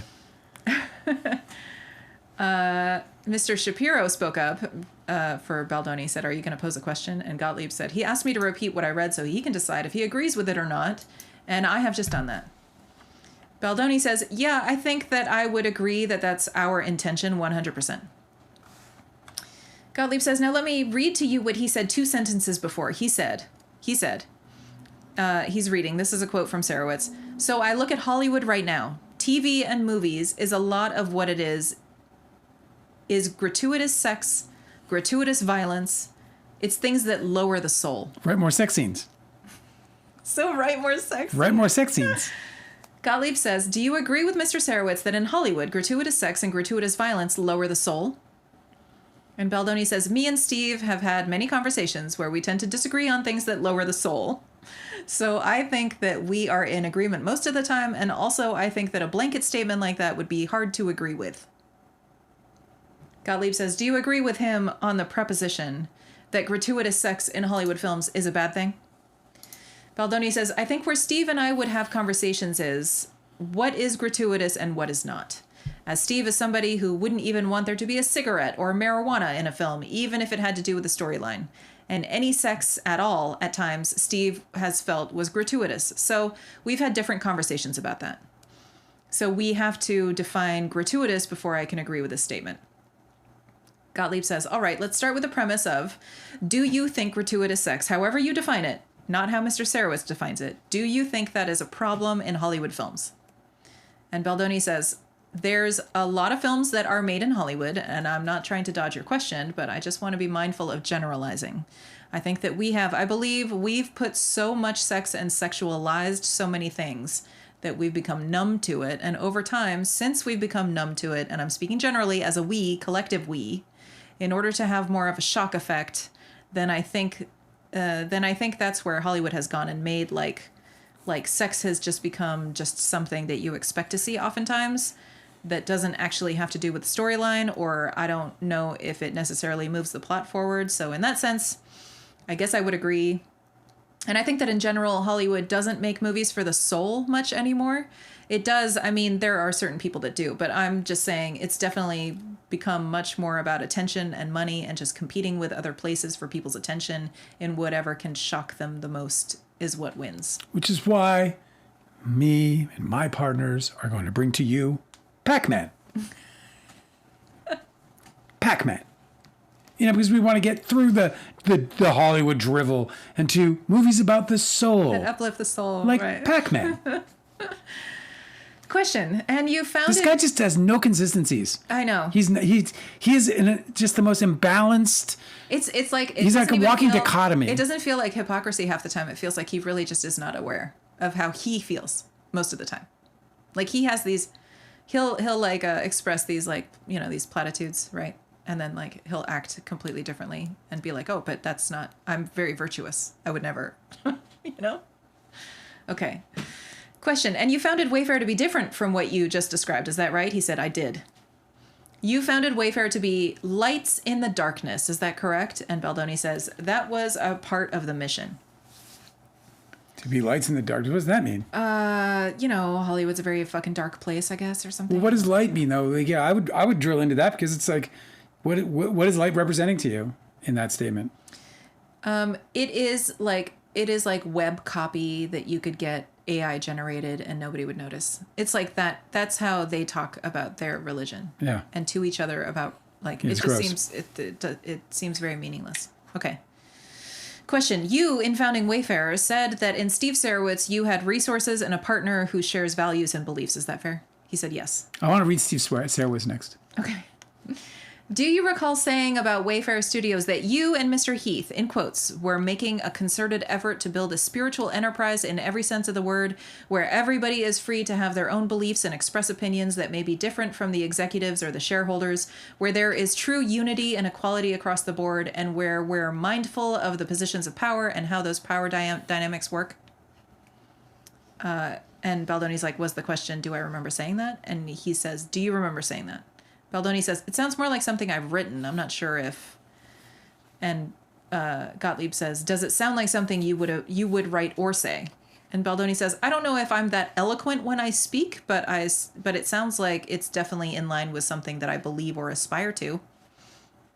And Gottlieb said, if I told you that quote appeared out of a publication on BahaiTeachings.org entitled, in quotes, Wayfair Studios aims to be a light in the darkness. Oh, you fucking guy. Come on. Would that refresh your recollection at all? And Baldoni says, that would confirm it was probably something that I wrote versus I said. Gottlieb said, okay, and do you believe that you have created a spiritual enterprise where everyone is free to have their own beliefs and express their own opinions that may be different from the executives or the shareholders? And Baldoni's like, do I believe I've created it?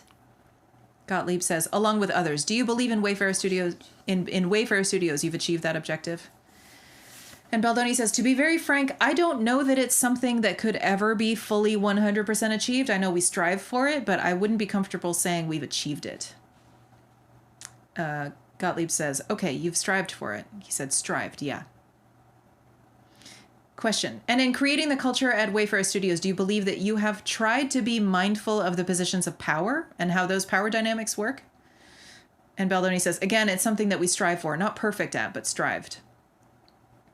Question. As the director of It Ends With Us, do you believe that you had more power than members of the cast or crew that were not directors? And Baldoni says, in thinking about power dynamics, yes. Gottlieb says, and you supervised essentially everyone who was on the set, directly or indirectly. Is that right? And Baldoni says, I'm not sure I would consider that my role as a director. And Gottlieb says, were you ultimately responsible for what happened on the set of It Ends With Us? And Baldoni says, I wouldn't put that solely on the director, no, but I was partly responsible. You're the co-chairman of the production company. You're come on. He's just a Mr. Scapegoat. Gottlieb said, I didn't ask if you were the only person. And he's getting scolded by Shapiro for interrupting. Gottlieb said, you're right. Finish your answer. I apologize. Baldoni says, oh, I was just I just said I don't think I was the only person responsible, but I was part of that responsibility, of course. Gottlieb said, okay, so I'm not asking if you were the only person who was responsible, but as the director, are you ultimately responsible for what occurs on the set of your movies? Baldoni says, I'm not sure that I would completely agree with that the way that question is framed. Me either. Gottlieb said, okay, what is it about the question that you disagree with, the framing of the question? Baldoni says, I just think the premise is off. What piece of the premise is off? Baldoni says, one of the director's jobs is to bring on a great team, and each of those team members have responsibilities. I think it would be impossible for a director to manage everybody. So there are department heads and producers and executive producers and all kinds of various jobs that each have people reporting under them and that each have their own responsibility. So like if, something happened to an extra, I don't know if that's ultimately the director's responsibility. If the catering was cold that day, I don't know if that's the director's responsibility. If a stunt person was killed, I don't know if that's the director's responsibility. Oh, well, now you're starting to get onto my piss me off territory there. There is a stunt department. So that's what I mean by the premise. At least my understanding of what you were asking. And that's interesting that he included the stunt person because this is something that the PR has tried to attack Ryan Reynolds about. Ryan Reynolds, who was neither the director nor the stunt coordinator. Yeah. On a film that he produced and acted in, where a stunt person lost their life. Yeah. So it's interesting that Baldoni brought that up. Yeah. And Baldoni says, I don't know if that's the director's responsibility. There is a stunt department. So Baldoni's not even making the allegation that people have been sharing in support of him. He is asking next, what does a director do? Do you think that this is a good place to stop? Oh, yeah. For the day? Yeah, let's do some chit-chat. How much have we got left? This is, well, it's tough to say because the file has many pages of index. Yes, it does. Generally speaking, it's about half. I've done a ratio. So if you have 100 pages, there's 50 left, you could estimate.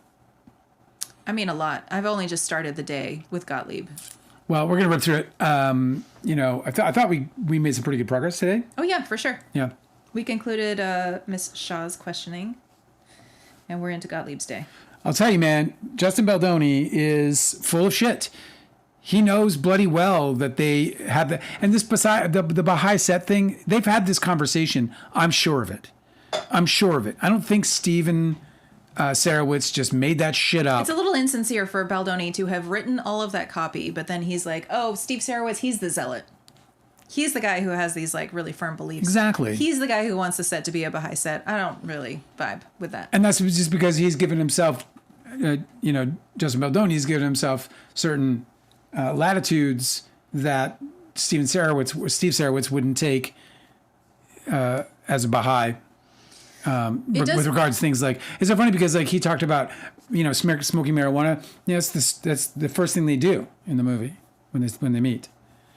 Oh yeah. It's the very first thing they do. Yeah, maybe that's why he brought it up. He talked about gratuitous sex, and although and it's interesting because I think Baldoni knew he was getting set up. He was building a foundation to be like, well, why the fuck are you adding scenes then? Yeah. Boy. Right. I'm surprised that maybe he gets to that topic soon. I thought it was really, I thought it was really informative about their relationship where they don't necessarily agree eye to eye, but Steve Sarowitz feels this really strong bond. I feel like Baldoni, I don't know if it's a manipulation, but it does seem to me from a very outsider perspective. So I don't know anything about anything, but it seems like a lot of that Baldoni feels really close to Jamie Heath, and that Steve Sarowitz feels very close to Baldoni, but that they kind of hold Steve Sarowitz at arm's length and they kind of control him. Yeah. So I think Steve Sarowitz feels like he has this super bonded relationship with Baldoni because he probably tells him what he wants to hear. But it doesn't seem like they see eye to eye on as much as Steve Sarowitz thinks they do. Yeah, the other thing that's striking me right now is that he's trying to, and this has sort of been the MO throughout this deposition thus far. He tries to sidestep everything. Baldoni. He tries to sidestep everything. He's trying to play the director. He's not just the director. He's also the lead actor, or one of the lead roles. He's not just the actor of the lead role, but he's the co-chairman of the production company. And let me tell you something. Everybody on that set knew that. everybody who's anybody on that set fucking knew that Justin Baldoni owned the production company and that the production company was the financier of the production. They financed the $26 million production.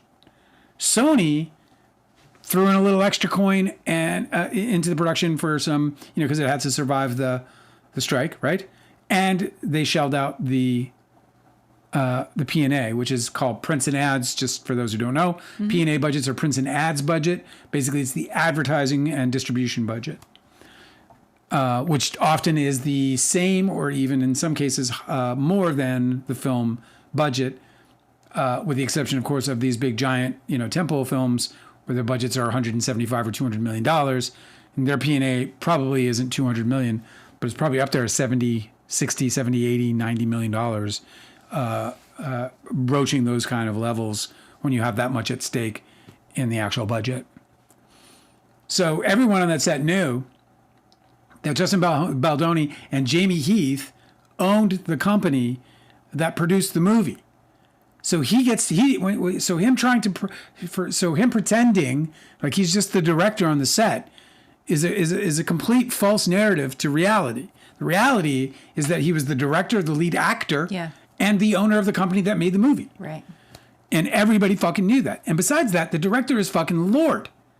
It's interesting he says he's not a producer because I think that he started out as a producer. He did, as an executive producer. And then he ended up not taking the credit. Yeah, he bought out of it because get a fucking grip already. Fucking Chickarelli over here. The Junk Farm is with us, said, I decided to do a video on YouTube about my property and how I got here and plans. And then I went on like a 3-hour rant sidetrack talking about SH and my experience and Lively. Yeah. I can relate, bro. I know how it goes. It's crazy, right? I know. It's just... I'll be sitting there like just, whatever. Fucking muddling fucking cinnamon. And then all of a sudden I'll just start thinking about this prick and all the things he's doing. And by the way, the reason I'm using these names like this prick and all this other stuff is because I truly believe, based on this deposition alone, up until this point, that Justin Baldoni is deliberately lying now. He is lying about phone calls. He is saying, I don't recall about things that he absolutely... And things that he texted and meant, they clearly meant, Like, when he just... I can't remember them specifically now without fucking them up. No, it was... I think earlier today we were talking because you were muddling your cinnamon and you're like, and then another thing. And another thing. But it was... yesterday we were talking about how Melissa Nathan and Jen Abel sent him a text message saying... Jen Abel said, I'm talking to Melissa about the phone call we had last night. And Baldoni didn't want to admit that the phone call that she's referencing was one between him and Jen Abel the night before. And that he was asked about that phone call that Jen Abel was then sharing that she was talking to Melissa about. Yeah. But he was like, I don't recall. And I was like, that's bullshit. He recalls. Yeah, he knows. He fucking knows. Yeah. Yeah, he actually fucking knows. Yeah. And there's a bunch of that, and there's also like this Baha'i set shit. He knows. He wrote that fucking that copy. And he's caught red-handed, basically being evasive at least, lying at most. Hanada said, is responding, Splishness is with us. Yeah, Splishness. Austin's here. You got the crew here. Splishness says, being a victim does not absolve you of becoming a perpetrator. This is true.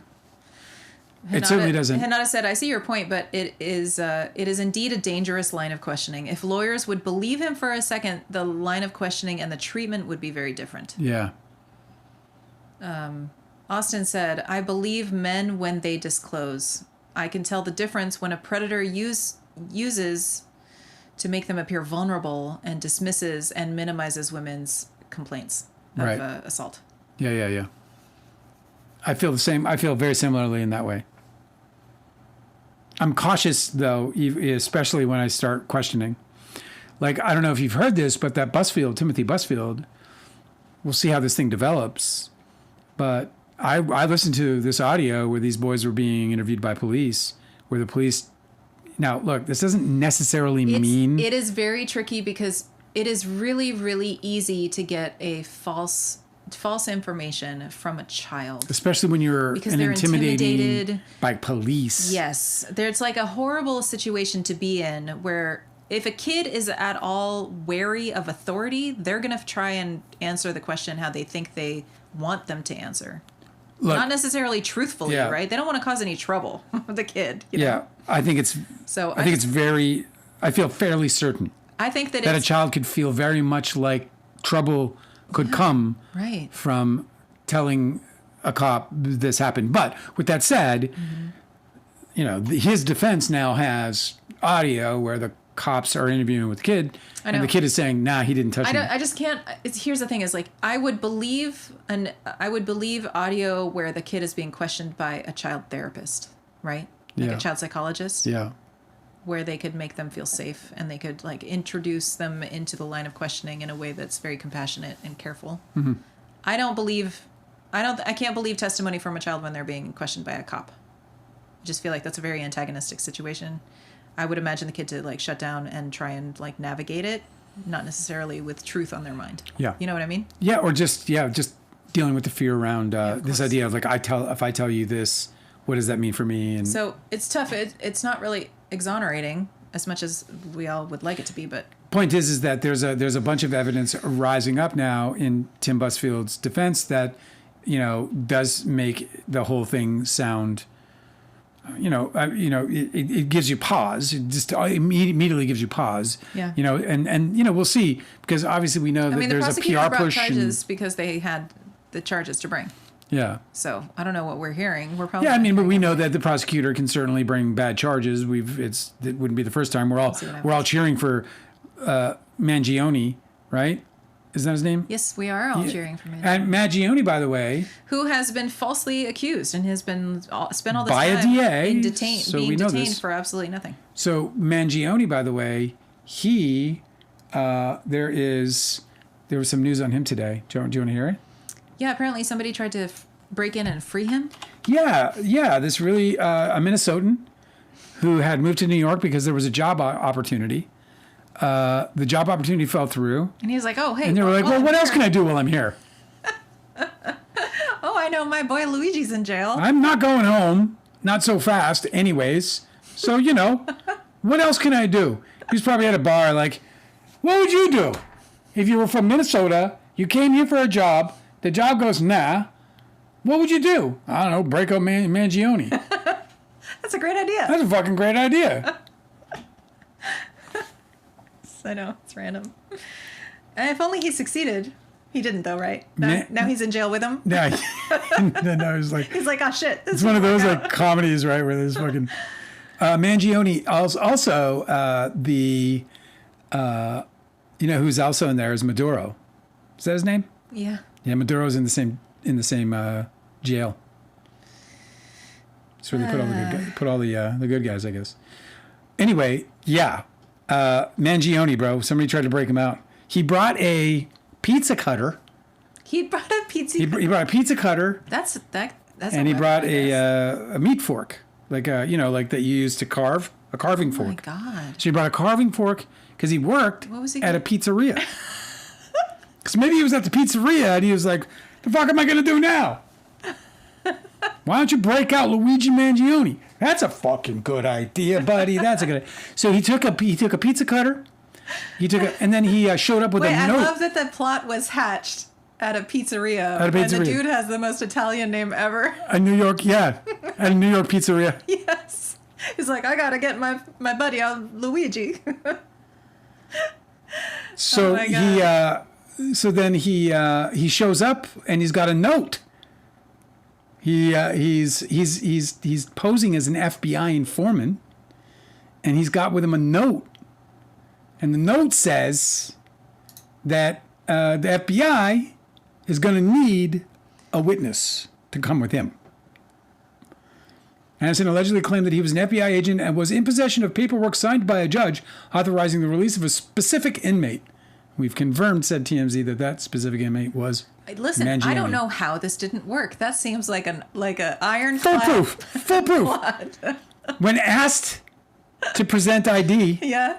he presented his Minnesota driver's license. He was like, "Oh yeah, I got that right here. Oh, yeah. I got that right here. There you go. It's still valid, I think. Yeah, it's good. Not like his federal agent ID. Not his fucking badge ID. Not his fucking. Exactly. Amazing. He busted out a totally out of state driver's license. Oh, bless his heart, this guy. So he's been arrested. Mm-hmm. He's in custody. He's being charged with impersonating an FBI or fucking government agent, But no charges for the pizza cutter among other things. and the fork. He's like, He was like, I was just making pizza. It's not I a wasn't weapon." breaking him out. I was worried that he didn't have, that they weren't cutting his pizza right. He needed a real pizza cutter in here. They're probably using a knife, and that's not how you cut a pizza, and everybody knows that. Bless him. Do you know who Ray J is? Are we doing a whole rundown? No, of we'll the do it. We'll do it topical- later. You're right. I'm going into old mode. It's the beginning of the old mode. I'm gonna be like, I gotta. My save file, since this shit has been going on, is so big. Yeah. because- Tomorrow, I'm gonna make a little tiny announcement to all of our regulars that I'm excited for, that I've been working on, writing, deleting, and I'm gonna share it with you guys tomorrow. So just a little heads up. But tomorrow's like a little Too Real Live update that I'm excited about. I should also share that tomorrow is what in astrology they call it an election. Tomorrow's an election day. Yeah. Yeah, tomorrow's an election day. In the afternoon on Eastern time, like mid-afternoon. Yes. It's a positive sort of like the weather is good for starting something that you want to excel at and have like a great amount of skill for. Do you remember what time it is? Do you have? It is. Here we are on the East Coast, right? So this would be, you'd have to adjust your clocks to your local time, including people on the other side of the hemisphere. It is here. It's 4:03 p.m. Yeah, Eastern, 4:03 p.m. But I don't know what it's. Great, so it's before our live. So at 4:03 p.m. The minute is not super important. What's the main sort of what's the catalyst, planetary catalyst behind this election? It's just that the moon is in domicile in Cancer, and the moon Sweet. is a really great placement for fortune. Yes. Good fortune. Good fortune for you sure. know? Yeah, and Cancer, Comfort of course, it's and camaraderie and all the nice things that come with feeling like you're home and cozy. Okay, and then it is also co-present with Jupiter in its sign of exaltation in Cancer, I mean, that's just really and positive. that is a planet of good fortune. Certainly is. And so when those two, anytime that the moon is in Cancer, now that Jupiter is in Cancer, they're like, playing jazz together. Also, there's a lot that's going on. It's kind of harrowing to find in this month and February some good dates, but tomorrow afternoon on Eastern time seems like if somebody wanted a deadline to start something, it's a good one. That's all I wanted to say. Talking about a revolution. Neptune is in Aries, and the last time that happened, there was a civil war. Now it's going to be in Aries for 14 years, so it's whatever's going to happen in the next 14 years. I dropped your book. Would you not drop that precious book? Sorry. You guys are absolutely wonderful. We have some new folks coming around, which is really, really great. Kindly DiCaprio is here. I always am so thrilled to see Kindly DiCaprio. Now I'm making it tomorrow because it's an election day. Cosmic Urge. Cosmic Urge is make the announcement now. That's annoying. I'm aligning with astrology, dude. It's not like a teaser. It's like a teaser. Yeah, it's a teaser. It's kind of annoying. You're right. I shouldn't have said anything. I probably, you know what? I always do that. So one of the gurus that I worked with back in the day said, make a big fat claim. And I'm making myself accountable because I can miss this thing. I could just not do it. And then I'll be mad at myself if I don't. But Cosmic Urgency, you in particular, I think you're going to like what I'm doing. You in particular. I think others will as well, but you in particular. It involves more content for for people like you. Deanne said, did you see Baldoni's creepy notes from the meeting with the intimacy coordinator? Yes, they're heinous. Yeah, Deanne said, is that he's using words like groping? Yeah, and... Deanne said, no oral sex, side boob, backs and butt showing. Everyone's like, great, Baldoni. Yeah, and way to go. Yeah. That's notes from the intimacy coordinator meeting that he had without Blake Lively. He decided to just go ahead and have himself, as if that helps anybody. Totes. Kindly DiCaprio said maybe Pac-Man is about the soul, like how Barbie was about the soul. Maybe. See Kylie DiCaprio, bro. She just has balance. I know. She just brings balance. It's a good point. No. Kylie DiCaprio, you have to then assume that Pac-Man's going to, I'm going with no on that. But I think although a stretch, I think it's a good stretch. Splishness said that Baldoni says, I don't always talk like a jackass, but I do write like a jackass. Yeah.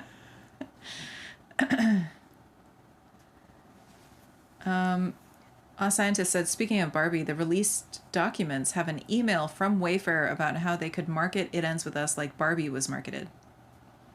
I'm sure that was fucking seismic. When that movie succeeded at the level it was, I'm sure everybody in every studio was like, okay, how do we get a piece of this same kind of success? This? Yeah. And what Kylie DiCaprio, the answer is yes, you will like it. And I know you retracted that message, but I saw it before you did. It was too late. Let's see. Hinata said, I was baffled. Everything that Baldoni pinned on Abel, he was doing. He dragged her to promoting as Barbie when that was his goal. Barbie? Yeah, promoting the movie like Barbie. Oh. I haven't seen these documents yet. Let's go. We'll dig them up. What are they, exhibits? These are exhibits? Yeah, probably. It's hard to organize this because, like, for example, when you go on to, the what you call it? I just have to go through the docket. Yeah, but when you go there and you type in, like, I go search and I go like, okay, give me Exhibit 13. There's so many different Exhibit 13s. Yes, I know. Because they're Exhibit 13 and then they have like an underscore with like annoying an attribution like to Heath or to wherever. I don't understand it. It's fucking annoying, dude. Because I was like, well, it's Exhibit 13. There's clearly only one of those. I'll just do a search. No. So many. So it's just like when you're sitting there and looking at that. Well, anyway, we'll see. Okay, I'm sorry. I'm just relying on you for everything. I know you are. As usual. The chat is angry about Jamila Jamil's behavior. Why? Azra says, Jamila Jamil's behavior is so disappointing. She's doubling down instead of admitting she was in the wrong. Who? This is a woman who she talks a lot about feminism. And this is the one that she's fucking. Yeah. She doubled down on the Lively comment? Yes, she did. And the way that she doubled down was really obnoxious because instead of saying, hey, I was wrong and I was gossiping and I was being rude and, like, whatever, you guys... Being an anti-feminist, basically. Like, you guys can be angry at me and that's fair. Whatever. Like, yeah, I got caught. Like a reasonable, mature adult would do. Mm-hmm. She said, I can't be bothered with this because I'm just too busy raising money for the Palestinian cause. And it's like, wow, like, you really think that you can just, like... sidestep and completely the fact that you as a feminist, like, I understand that there are crises going on in the world and you are doing good work, then nobody would ever question about whether that's good work, but that doesn't absolve you from bad behavior in this situation. Yeah, dude. Like, because you that's what they do. So when they get before the judge, they're like, and he gives to charity every single week. He brings the boys bread. So if I rescue dogs and I devote myself to animal rescue, but I'm an abusive shithead to my partner at home, that absolves me somehow? Like, I don't know. Obviously they're not comparable. What she's saying is not comparable to what I'm saying. But it's just like, you can't, there's no two, like, we can hold criticism and accolade in the same breath at the same time. Yeah. And that doesn't mean, it's just, I think it's really fucking cheap that she thought that she could throw that out and then just not have to answer for it anymore. She's being really like arrogant about it. And it's not like she has to like answer to a fucking jury about any of this. People are just being critical of her and she doesn't want to handle just basic criticism. Like she acted like a fucking monster when when Blake Lively or any woman in the situation might have benefited from her alliance, And I just feel like it's not a lot to expect for somebody to just be a fucking grown up and be like, yeah, I was kind of acting out of pocket.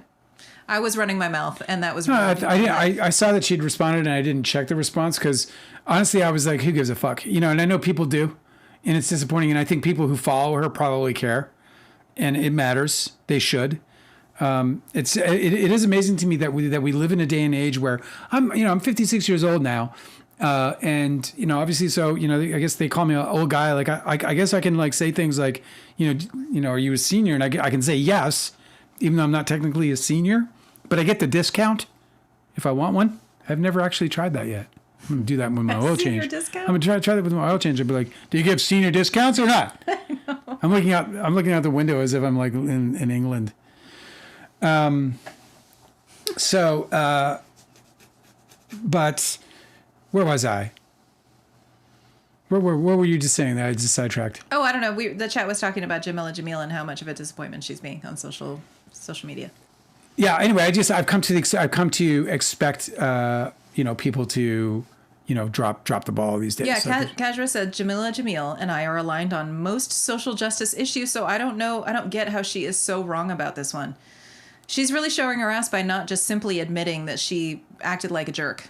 Like, I feel like that's totally acceptable for somebody to be like, yeah, I agree with what you guys are saying about what I said. Like, or just say I spoke prematurely, and right now I'd like to really, not offer an opinion on this case until I've learned more of the facts. Like, get herself just step aside by, tipping, sort of tipping the hat of humility toward it. Yeah, but she's acting so incensed by the criticism. Like, oh, how dare us, when she's obviously this person who does bigger, better things. Like, yes, you do.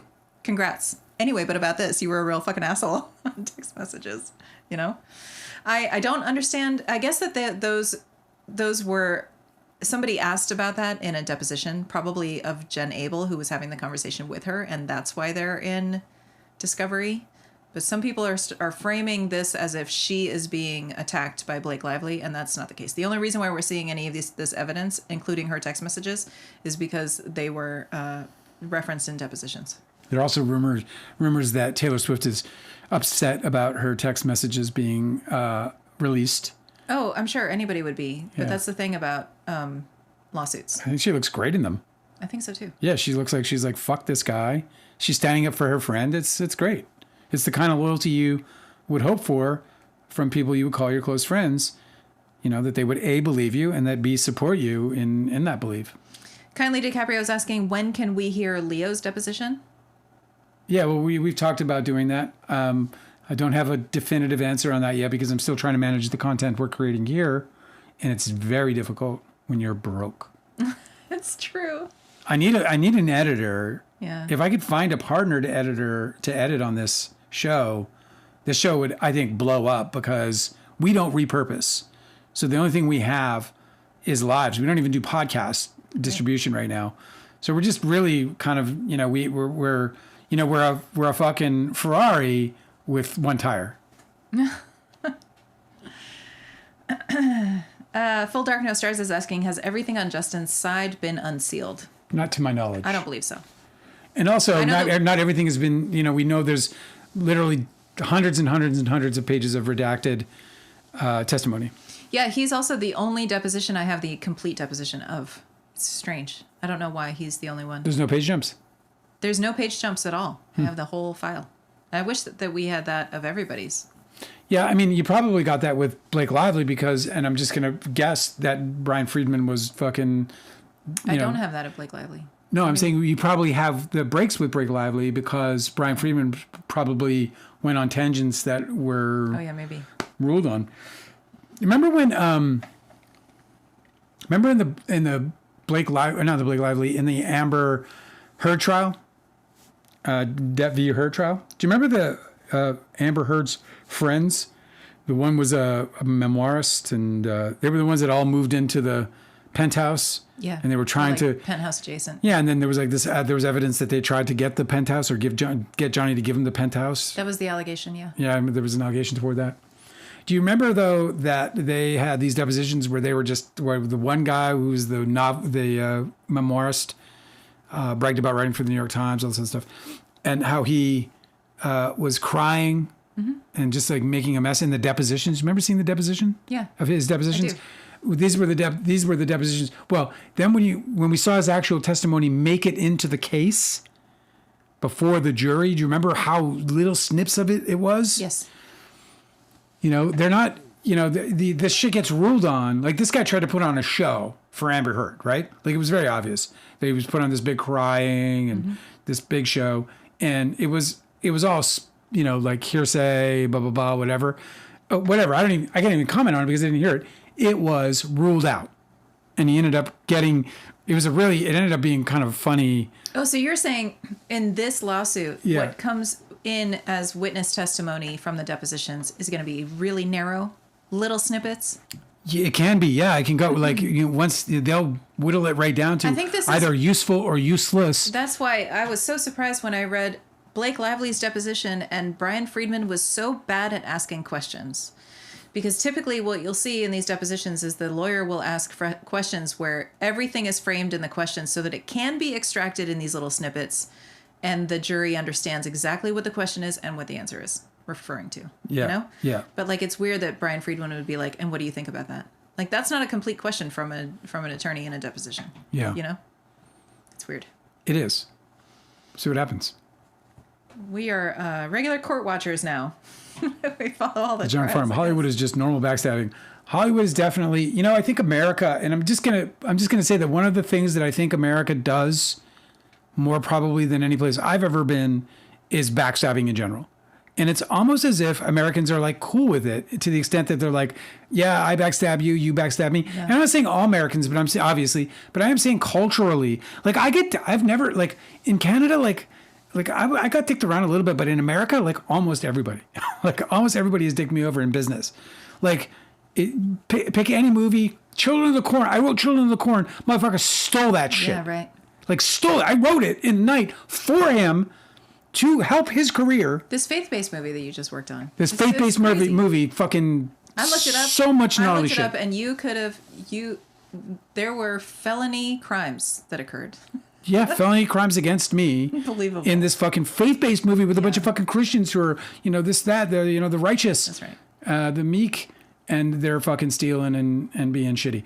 So it's just weird. I think it's just like there's this corruption about America, and when you think about it, or with a certain sort of sect of Americans, and when you think about like the Wild West and the way that shit went down, like the Wild West of America seems like a very unique cultural event where it was just like, man, I'm taking this, it's mine. It was just like this big like looting of American land and resources. And response to Kindly DiCaprio said, "If I go to work in Hollywood someday, is it likely that most people are shady? Like, is it hard to trust people there?" And the Junk Farm answered, "Not to be too jaded, but it's every corporation." Yeah, what you have to do is you have to protect yourself in not allowing yourself to be completely vulnerable. That means to say that you don't take people for their word ever. That's not to say that you can't be like, hey, that's awesome, let's do it and be engaged. But just know that nothing happens until something happens. Right. The Junk Like Farm people said, talk so much in Hollywood. corporations, they literally teach this as the how-to in MBA programs. Yeah, it's terrible.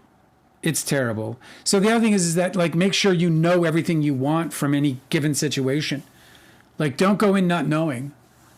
I think the worst position you could be in Hollywood is not knowing what you want. Like, if it's about making your own movies, then go in there knowing that and having that always on the table, and then protecting that and guarding that. And by that I mean like if people are bringing, opportunity to you, make sure that you're deeply scrutinizing that opportunity and that it aligns with the core principles, values, and beliefs that are the foundation of what you are and want to be in Hollywood. And if it doesn't, then and look, man, it's so funny because like when you think about like the Hollywood stories of the crossroads, right? The Robert Johnson crossroads, the deal with the devil.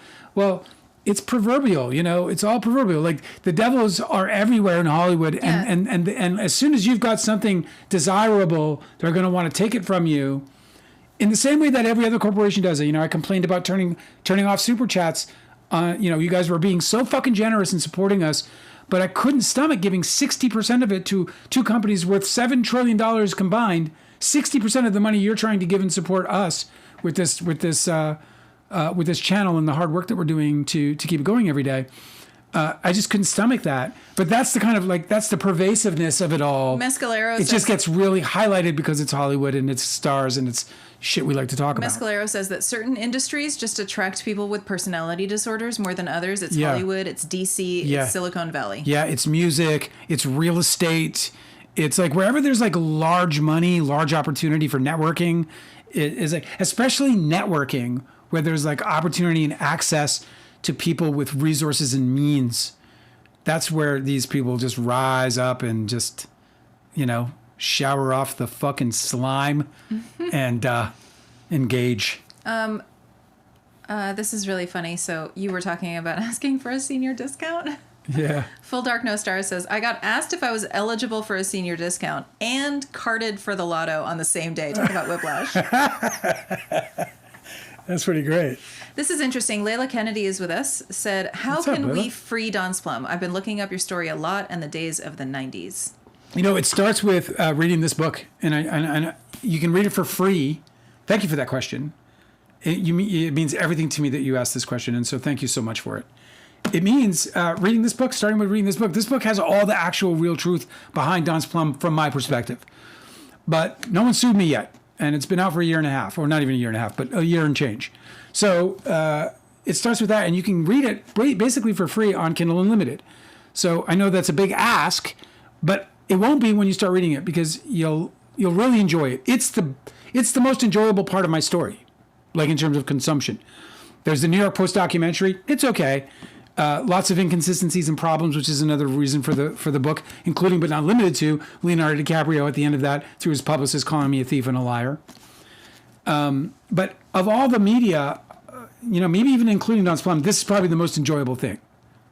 It's kind of a delight to read, and the reason is because I managed to be able to achieve the goal of trying to bring you into the moments and into the time. Yeah, so they're all dialogue scenes in there. So it's very dialogue driven with everybody. You're in the room with us as we're making the movies. You're in the mood in the room as the movie is getting torn down to pieces. But the reason I said the book is just to repeat this a little bit is just because there's so much misinformation. So people who are supporting Don's Plum and who might end up in a conversation about it with somebody, if they know this information, then this information spreads instead of the information that that Leo's publicists have been putting out for decades. So the other thing is, of course, to watch the whole movie if you haven't done that. That's probably the most important thing because then you know whether or not you even care.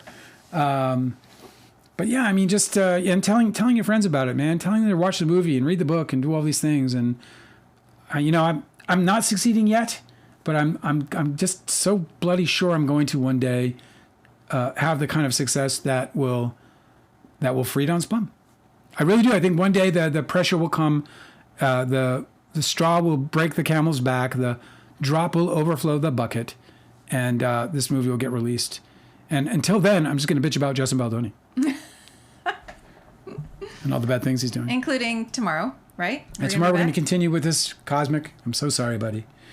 But after tomorrow's announcement, you'll know that there's alternatives. Or at least supplemental alternatives. You'll see. I read the book. I really liked it, but is there anything else we can do? Well, I'm so glad you read the book. Thank you for reading it. Oh, yeah, of course. I remember you.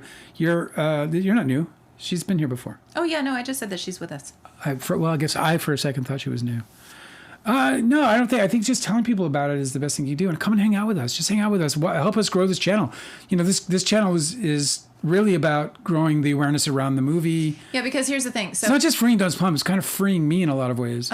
If Dale makes a bunch of money doing whatever creative work you do, then Dale will get to hire lawyers. Yes. And free Don's Plum. That's correct. Like my fantasy was that this book would sell 1 million copies, and I'm still going to believe that it can, but that it would sell 1 million copies. And if it did, then I would have the money to lawyer up, and I would go get this movie. And I would get this fucking movie freed. Because it is an injustice. And then I would get this movie released in the United States. and everybody would get paid. There would be no thieving. There would be no fucking, lying, no cheating, no backstabbing. Everything would be above board. We'd go back to the original deals. So you need lawyers and you need forensic investigators to figure out who currently is stealing the movie. Like, I need lawyers enough to be able to find whatever. Because there's a giant pot of money that somebody has made that is supposed to belong to you in part, that you have not been sent for 30 years. Yeah, I'm a major shareholder of the movie. Yeah. So, all that shit. Anybody Thank know you so a much lawyer? for reading the book. For everyone who's read the book on this live, I just appreciate you so much. And yeah, just spread the word. Spread the word about the live. I think, we always say like and subscribe, but it's really about sharing their live too and telling people about it. And, because we can recruit people to come. People, when I say recruit, if we can entice people to come and enjoy this, obviously we want people to come around and enjoy it like you guys do.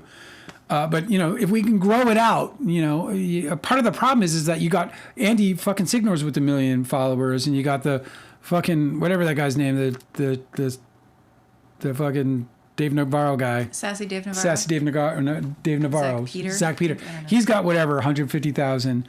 We just got to try to grow this live, and then maybe we can get some unison in our voice. Shall we? We shall. Yep. 2:30, 2 hours, 30 minutes, you guys. So much we fucking love you, bro. We just love hanging out every day. All right, we will see you tomorrow. We are going to be continuing the Justin Baldoni read. I'll probably try to pop a couple of things in there as I usually do at the beginning, but expect us to get started straight away. So I hope you'll join us. Loved hanging out with you. Thank you so much, Layla. It's a delight to have you ask those questions. I really appreciate all of you, and certainly Layla for her love for Don's Plum. All right, you ready to go? Mm-hmm. Goodbye, everyone. Good night. See you tomorrow. Good night, everybody.